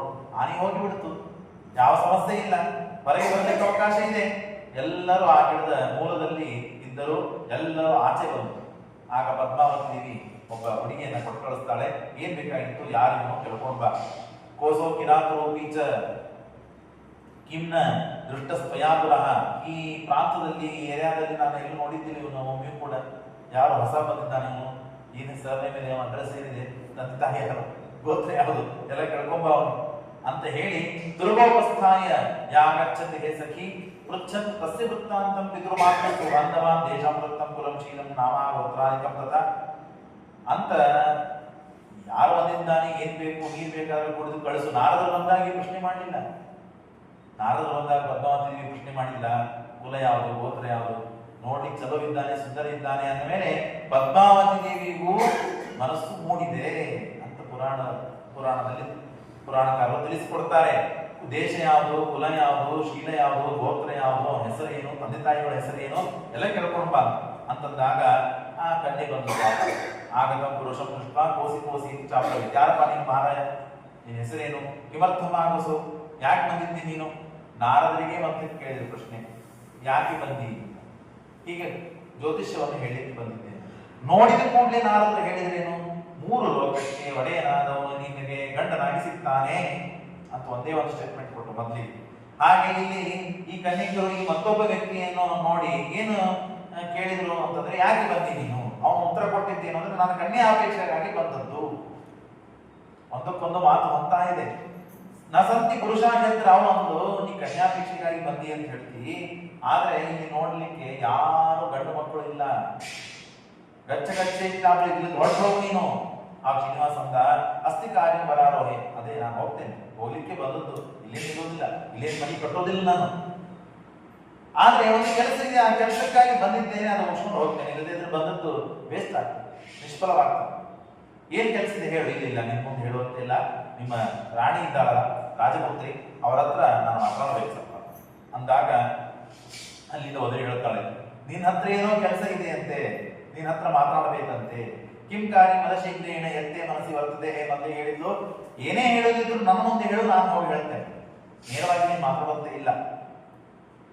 ವಾಸಶ್ಚ ಕಿಂ ನಾಮ, ನೀನು ವಾಸ ಏನ್ ಮಾಡ್ತಿ, ನಿನ್ ಮೊದ್ಲು ನೀನು ಯಾರು ಗೊತ್ತಿರೋದಿಲ್ಲ, ಅಪರಿಚಿತ, ಸುಮ್ಮನೆ ಮುಂದೆ ಕರ್ಕೊಂಡು ಹೋಗೋಣ, ಏನೋ ಅಪಚಾರ ಮಾಡಿ ಅಪಾಯ ತಂದು ಕೊಟ್ರೆ, ನೀನ್ ಯಾರು ಅಂತ ಹೇಳು, ನೀನು ಎಂತೋ ನಿಧಿ ಅಂತ ಗೊತ್ತಾದ್ರೆ ನಾನು ಒಳಗೆ ಬಿಡ್ತೇನೆ, ಇಲ್ಲ ಬಿಡುವುದಿಲ್ಲ ಅಂತ ತಾನು ಹೇಳ್ತಾಳೆ. ಏನಿಲ್ಲ, ಆ ಶ್ರೀನಿವಾಸನ್ ಹೇಳ್ತಾನೆ, ಕನ್ಯಾ ಅಪೇಕ್ಷಾ ಮುಖ್ಯ ಕಾರ್ಯ ತದಂತೆ ಪ್ರವದಾಮಿತಿ ಇತಿ ತಾಂ ಪ್ರೋಚ್ಚ ನೋವಾಚ ದೇವಿ ಪದ್ಮಾವತಿ ಮಥ. ನಾನು ಚಂದ್ರಪುರದಲ್ಲಿ ಹುಟ್ಟವನು, ಜನಕ ಅಂತ ನನ್ನ ಜನಕನಾದವನು ವಸುದೇವ, ದೇವಕಿ ನನ್ನ ತಾಯಿ, ನನ್ನ ಅಣ್ಣ ಬಲರಾಮ, ನನ್ನ ತಂಗಿ ಸುಭದ್ರೆ, ಪಾಂಡವರೆಲ್ಲ ಪಾಂಡವ ಪುತ್ರರೆಲ್ಲರೂ ನನ್ನ ಗೆಳೆಯಂದರು ಬಾಂಧವರು ಅಂತ ತಾನೆಲ್ಲ ಹೇಳ್ತಾನೆ. ಆಗ್ತದೆ ಶ್ವೇತಕೇಶುಶ್ಚ ಸುಭದ್ರಾ ಭಗಿನಿ ಮಮ ಪಾಂಡವೋಪಿ ಮೇ ಸಖಾದೇವಿ ಪಾಂಡವ ಮಮ ಬಾಂಧವ. ನೋಡ್ರಿ ಎಷ್ಟು ಪುಣ್ಯವಂತರ ಪಾಂಡವರು ಅಂತ ಹೇಳಿಕ್ ಸಾಧ್ಯವಿಲ್ಲ. ಸತ್ಯಾತ್ಮರು ಸುಮ್ಮನೆ ಹೊರಟಾಗ ಏನಪ್ಪಾ ಆರಾಮಿದೆ ಅಂತ ಕೈ ಮಾಡಿದ್ರೆ ನಾವು ಸಂತೋಷ ಪಡ್ತೀವಿ. 4 ಮಂದಿ ಮುಂದೆ 10 ಮಂದಿ ಮುಂದೆ ಇಡೀ ದಿವಸ ಖುಷಿಯಾಗಿರ್ತೀವಿ ನಾವು. ಸತ್ಯಾತ್ಮ ಕೈ ಮಾಡಿದ್ರು, ನಮಗೆ ಸಾವಳು ಕೈ ಮಾಡಿದ್ರು, ದೊಡ್ಡವ್ರು ಕೈ ಮಾಡಿದ್ರು, ಆಚಾರ ಕೈ ಮಾಡಿದ್ರು, ಮಾತನಾಡಿಸಿದ್ರು, ತುಪ್ಪ ಹಾಕಿದ್ರು, ಬಡಿಸಿದ್ರು, ಏನೇನೋ ಹೇಳ್ಕೊಳ್ತೇವೆ, ಏನೋ ಖುಷಿ ಇರ್ತದೆ ನಮಗೆ. ಅಂತದ್ದು ಜಗತ್ಸ್ವಾಮಿಯಾದ ಭಗವಂತ ಸ್ವತಂತ್ರ ಸರ್ವೋತ್ತಮನಾದವನು ಪಾಂಡವರು ನನ್ನ ಬಾಂಧವರು ಅಂತ ಹೇಳ್ಕೋಬೇಕಾದ್ರೆ ಎಷ್ಟು ಪುಣ್ಯ ಇರ್ಲಿಕ್ಕಿಲ್ಲ, ವಿಚಾರ ಮಾಡ್ಲಿಕ್ಕೂ ಸಾಧ್ಯ ಇಲ್ಲ ನಮಗೆ. ನಮಗೆ ಯಾವಾಗ ಅನುಭವ ಬರ್ತದಲ್ಲ ಆವಾಗ ನಾವು ಅನುಭವದಿಂದ ವಿಚಾರ ಮಾಡ್ಲಿಕ್ಕೆ ಸಾಧ್ಯವಿದೆ. ದೊಡ್ಡವರು, ಮನೆಯರು, ಜ್ಞಾನಿಗಳು ಯಾರಾದರೂ ನಮ್ಮನ್ನ ಕರೆದು ಮಾತನಾಡಿಸಿದಾಗ ಏನು ಸಂತೋಷವಾಗ್ತದೆ ಅದಕ್ಕಿಂತ ಅನಂತಪಟ್ಟು ಸಂತೋಷವಾಗಿರ್ತದೆ ಪಾಂಡವರಿಗೆ. ಯಾಕೆ? ನಮಗಿಂತ ಅನಂತಪಟ್ಟು ಪಾಂಡವರಿಗಿಂತ ಅನಂತಪಟ್ಟು ಉತ್ತಮನಾದವ ಭಗವಂತ. ಹಾಗಾಗಿ ಇದನ್ನು ಶ್ರೀಮದಾಚಾರ್ಯ ತಿಳಿಸಿಕೊಡ್ತಾರೆ. ನಾವು ಹೇಳುವ ಮಾತಲ್ಲ, ಪ್ರಿಯಾಹಿತ್ಯೇವ ಕದನಾತ್ ಪಾಂಡವಾನ ಶುಭೋನ್ನತೆ, ಅವ್ರ ಪುಣ್ಯನೂ ಹಾಗೆ ಬೆಳೀತದೆ. ಇವತ್ತು ನಮಗೆ ದೊಡ್ಡವರು ನಮ್ಮನ್ನ ನೋಡಿಲ್ಲ ಅಂತಂದ್ರೆ ನಮ್ಮ ಪುಣ್ಯ ಇಲ್ಲ ಅಂತ ಅರ್ಥ. ದೊಡ್ಡವರು ನಮ್ಮನ್ನು ಮಾತಾಡಿಸಿಲ್ಲ ಅಂದ್ರೆ ಪುಣ್ಯ ಇಲ್ಲ ಅಂತ ಅರ್ಥ. ದೊಡ್ಡವರ ಶಬ್ದ ನಮ್ಮ ಕಿವಿಗೆ ಬಿದ್ದಿಲ್ಲ ಅಂದ್ರೆ ಪುಣ್ಯ ಇಲ್ಲ ಅಂತ ಅರ್ಥ. ಎಲ್ಲದಕ್ಕೂ ಪುಣ್ಯ ಇದೆ. ಹಾಗಾಗಿ ದೊಡ್ಡವರು ಮಾತನಾಡಿಸಿದ್ದಾರೆ, ನೋಡಿದ್ದಾರೆ, ಹೇಳಿದ್ದಾರೆ, ಹಿತವಚನವನ್ನು ಉಪದೇಶ ಮಾಡಿದ್ದಾರೆ ಅಂದ್ರೆ ಅವತ್ತು ನಮ್ಮ ಪುಣ್ಯ ಇದೆ ಅಂತ ಅರ್ಥ. ದೇವರು ಇವರನ್ನೆಲ್ಲ ಬಂಧು ಬಾಂಧವರು ಅಂತಂದಾಗ ಪುಣ್ಯ ಬೆಳೀತು ಭಯಂಕರ ಬೆಳೀತವರು. ಮತ್ತು ಪರಮಾತ್ಮ ಅವರು ಎಷ್ಟು ಪುಣ್ಯ ಇರಬೇಕು ಅಷ್ಟೇ ಇರಬೇಕು, ಮತ್ತೆ ಯಜಮಾನ ಬಿಟ್ಟ ಅವರ ಪುಣ್ಯ ಎಷ್ಟು ಬೇಕಂತ ಮಾಡ್ತಾನೆ. ಇರ್ಲಿ, ಅಂತೂ ಅವರ ಪುಣ್ಯ ಬೆಳೆದಿದೆ ಅಂತ. ತಸ್ಮಾತ್ ಕೃಷ್ಣ, ನನಗೆ ಕೃಷ್ಣ ಅಂತ ಹೆಸರು ಇದೆ. ಯಾಕೆಂದ್ರೆ ನನ್ನ ತಾಯಿ ಸ್ವಲ್ಪ ಕಪ್ಪು ಅಂದ್ರೆ ಮೇಘಶ್ಯಾಮ, ಮತ್ತೆ ಕೃಷ್ಣ ಪಕ್ಷದಲ್ಲಿ ನಾನು ಹುಟ್ಟಿದ್ದೇನೆ. ಇವೆರಡು ಕಾರಣಕ್ಕಾಗಿ ನನಗೆ ಕೃಷ್ಣ ಅಂತ, ನನಗೆ ಕಪ್ಪಿದ್ದಕ್ಕಾಗಿ ತಾಯಿ ಬಣ್ಣ ನನಗೆ ಬಂದಿದೆ. ಕೃಷ್ಣ ಪಕ್ಷದಲ್ಲಿ ಹುಟ್ಟಿದ್ದೇನೆ, ಹಾಗಾಗಿ ನನಗೆ ಕೃಷ್ಣ ಅಂತ ಹೆಸರು ಕೊಟ್ಟಿದ್ದಾರೆ.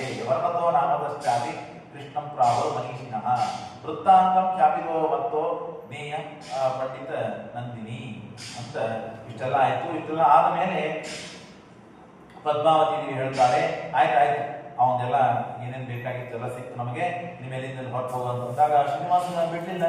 ನೀ ಸುಮ್ಮನೆ ನಂದೆಲ್ಲ ಮಾಹಿತಿ ತಕ್ಕೊಂಡಿ, ಎಲ್ಲಿಂದ ಬಂದೀನಿ, ಯಾಕೆ ಬಂದೀನಿ, ಯಾರ ಅಪ್ಪ ಅಮ್ಮ, ಯಾವ ಕುಲದವನು, ನಿನ್ನ ಹೆಸರೇನು ಎಲ್ಲ ಕೇಳ್ಕೊಂಡಿ, ನಿಂದೇನಾದ್ರು ಸ್ವಲ್ಪ ಹೇಳ್ಬೇಕಬೇಡ, ನಾನು ನಿನ್ಸಲಾಗಿ ಬಂದವನು ಅಂದಾಗ ಪದ್ಮಾವತಿ ಹೇಳ್ತಾಳೆ, ಆಕಾಶ ರಾಜ ನನ್ನ ಅಪ್ಪ, ನಾನು ಚಂದ್ರಪುರದಲ್ಲೇನೆ ಹುಟ್ಟಿದ್ದು, ಪದ್ಮಾವತಿ ಅಂತ ಹೆಸರು, ಮತ್ತು ಗೋತ್ರ ನಮ್ಮದು ಅತ್ರಿ. ಆಯ್ತಾಯ್ತು, ನಡಿ ಗೊತ್ತಾಯ್ತಲ್ಲ, ಇಲ್ಲಿ ಹೊರಟೋದು ಅಂತ ಶ್ರೀನಿವಾಸನಿಗೆ ತಾನು ಹೇಳ್ತಾಳೆ. ಹೇಳಿದಾಗ ಹೆಣ್ಣು ಮಕ್ಕಳು ಬಾಯಿಯಲ್ಲಿ ಮಾತು ಯಾವಾಗಲೂ ಮೃದುವಾದ ಮಾತನಾಡಬೇಕು, ಸಣ್ಣ ಧ್ವನಿಯಿಂದ ಮಾತನಾಡಬೇಕು, ಒದರಬಾರದು ಜೋರಾಗಿ. ನೀ ಇಷ್ಟೇ ಅಕ್ಕಿರಿಸ್ತಾ ಇದ್ದೀನಿ ನೀನು ಅಂತ ಶ್ರೀನಿವಾಸ ನೇರವಾಗಿ ಮಾತು. ಕಿಮರ್ಥಂ ನಿಟ್ಟಿರೋ ವಾಕ್ಯ, ಯಾಕೆ ನೀನು ನನಗೆ ಝಬಸ್ತಾ ಇದ್ದಿ? ಮಂದವನ್ನ ಕಿನ್ನ ಪ್ರಶಾಸನೆ, ಹೆಣ್ಣು ಮಕ್ಕಳು ಬಾಯಿಯಲ್ಲಿ ಮಂದ ಮಾತು ಬರಬೇಕು, ಸಣ್ಣ ಧ್ವನಿ ಇರಬೇಕು. ಯಾಕೆ ಒದರ್ತಾ ಇದ್ದಿ? ಅನ್ನಂ ಕಾಂಕ್ಷಿತ ಏಮಿ ಲೋಕ, ಯಾರು ಊಟ ಬೇಕು ಹಸಿವೆಯಾಗಿದೆ ಅಂತ ಮನೆಗೆ ಬಂದಿದ್ದಾರೋ ಅವ್ರಿಗೆ ಊಟ ಹಾಕದೇನೆ ಅವರಿಗೆ ಅತೃಪ್ತರಾಗಿ ಕಳಿಸ್ತೀಯ ಎಂದಾದರು? ನಾನು ಬಂದದ್ದು ಕನ್ಯಾಪೇಕ್ಷೆಗಾಗಿ, ಇಲ್ಲಿಂದ ಕನ್ಯೆಯನ್ನು ತೆಗೆದುಕೊಳ್ಳಲು ಹೋಗದೆ ನಾನು ಹೋಗೋದಿಲ್ಲ ಅಂತ ಶ್ರೀನಿವಾಸ ಹೇಳಿದ. ಆಗ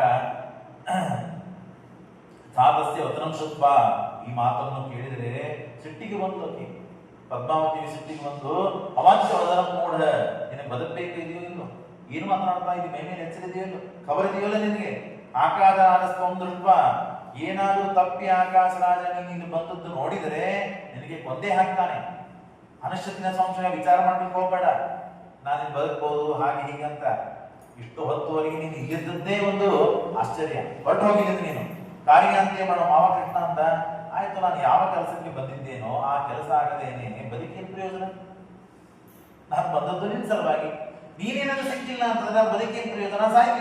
ಸಿಕ್ತಿದ್ದೀನಿ ನಾನು. ಕಲಿಯುಗದಲ್ಲಿ ಮನುಷ್ಯರು ಕಾಮಕರಾದವರು ಹೇಗೆ ವರ್ತನೆ ಮಾಡ್ತಾ ಇರ್ತಾರೆ ಅಂತಲ್ಲಿ ದೇವರು ತಾನು ಮಾಡಿ ತೋರಿಸ್ತಾನೆ.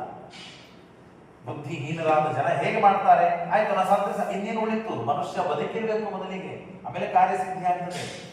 ಈಗಾಗಲೇ ಇದ್ರು 1 ವರ್ಷಕ್ಕೆ ಆಗ್ತದೆ, 2 ವರ್ಷಕ್ಕೆ ಆಗ್ತದೆ, 10 ವರ್ಷಕ್ಕಾದ್ರೂ ಆಗ್ತದೆ, ಒಟ್ಟು ಆಗ್ತದೆ. ಕಾರ್ಯಸಿದ್ಧಿ ಮಾಡಿಕೊಳ್ಳದ್ರೆ ಸತ್ರೆ ಎದಕ್ಕೆ ಬಂತು?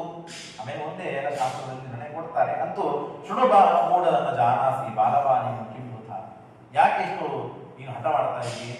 ಬಾಲಕರಂತೆ ಹಠ ಮಾಡಬೇಡ, ಇಲ್ಲಿಂದ ಹೊರಟು ಹೋಗು. ಪದ್ಮಾವತಿ ದೇವಿಗೆ ಏನ್ ಬೇಕಿದೆ ಅಂದ್ರೆ, ಆಕಾಶ ನೋಡಿದ, ಎಲ್ಲರೂ ಕಾರಾಗ್ರಹ ಹಾಕಿದ ಅಂತ ಏನೋ ಮಾಡಿದ ಅಂತಂದ್ರೆ ನನಗೆ ಶ್ರೀನಿವಾಸ ಮತ್ತೆ ಪುನಃ ಸಿಗುವುದಿಲ್ಲ, ಈ ಚಿಂತೆ ಇದೆ ಆಕೆಗೆ. ಅದರ ಒಳಗೆ ಆ ಗೂಢ ಇದೆ, ಗಲಬಂಧನಂ. ಆಕಾಶರಾಜ ನೋಡಿದ ಅಂದ್ರೆ ನಿನಗೆ ನೇಣು ಹಾಕ್ತಾನೆ, ಒಂದೇ ಹಾಕ್ತಾನೆ, ವಿಚಾರ ಮಾಡ್ಲಿಕ್ಕೆ ಹೋಗ್ಬೇಡ. ಮೊದಲಿಗೆ ಎಲ್ಲಿ ಕಾರ್ ಪಾರ್ಕಿಂಗ್ ಮಾಡಬಾರದು ಅಂತ ಹೇಳಿರ್ತಾರೆ, ಬೋರ್ಡ್ ಇಟ್ಟಿರ್ತಾರೆ, ಅಲ್ಲಿ ನಿಲ್ಲಿಸಿದ್ರೆ ಏನ್ ಮಾಡ್ಬೇಕು? ಪೊಲೀಸರು ಎತ್ಕೊಂಡು ಹೋಗ್ತಾರೆ. ಹಾಗೆ ಇಲ್ಲಿ ಪುರುಷರಿಗೆ ಎಂಟ್ರಿ ಇಲ್ಲ ಅಂತ ಬರ್ತಿದೆ ಬೋರ್ಡ್, ನೋಡಿಲ್ಲ ನೀನು ಬರ್ತಾ? ಅದು ನೋಡಿ ಒಳಗೆ ಬಂದು ಇಷ್ಟೆಲ್ಲ ಮತ್ತೆ ಎಲ್ಲ ಹಾಳು ಮಾಡ್ತಾ ಇದ್ದೀವಿ, ಹೊರಡು ಹೋಗು ನೀವು ಅಂತ ಹೇಳಿ ನಿಶ್ಚಿತ್ಯ ವರ್ಣಂ ದೇವಿ ಸಂತು ಕಾಮೋಸ್ಮ್ಯಹಂ.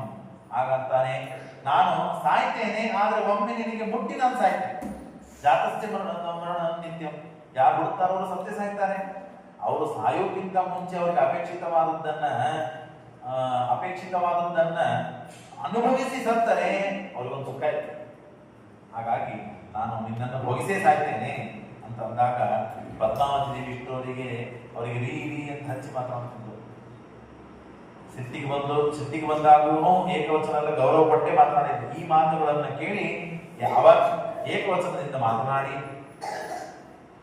ಬೈತಾಳೆ, ಆದರೂ ಕೇಳುವುದಿಲ್ಲ. ಇಷ್ಟಾಗಿ ತಾನು ಕುದುರೆಯಿಂದ ಮತ್ತೆ ಮುಂದೆ ಬರುವಂತೆ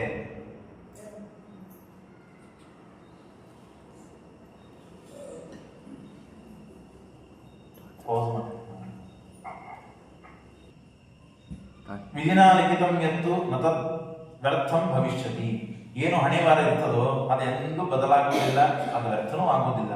ಹಾಗಾಗಿ ನಾನು ಮುಗಿಸೇನೆ ತೀರ್ತಿಯೇನೆ ಅಂತ ಹೇಳಿದಾಗ ಲಕ್ಷ್ಮೀದೇವಿಗೆ ಪದ್ಮಾವತಿ ದೇವಿಗೆ ಸಿಟ್ಟು ಬಂದಾಗ ಆಗ ಕಲ್ಲನ್ನ ಆ ಕುದುರೆ ಮೇಲೆ ಕೂತಂತಹ ಈ ಶ್ರೀನಿವಾಸನಿಗೆ ಒಗಿತಾಳೆ. ಹಾಗೆ ಎಲ್ಲರಿಂದ ಒಗಿಸಿ ಅವನನ್ನ ಅವಮಾನ ಮಾಡುತ್ತಾಳೆ. ಆ ಕಲ್ಲನ್ನು ಒಗಿದರೆ ಮಹಾಲಕ್ಷ್ಮಿ, ಪದ್ಮಾವತಿ ದೇವಿ ಅಂದ್ರೆ ಸಾಮಾನ್ಯದವಳಲ್ಲ, ಮಹಾಲಕ್ಷ್ಮಿ.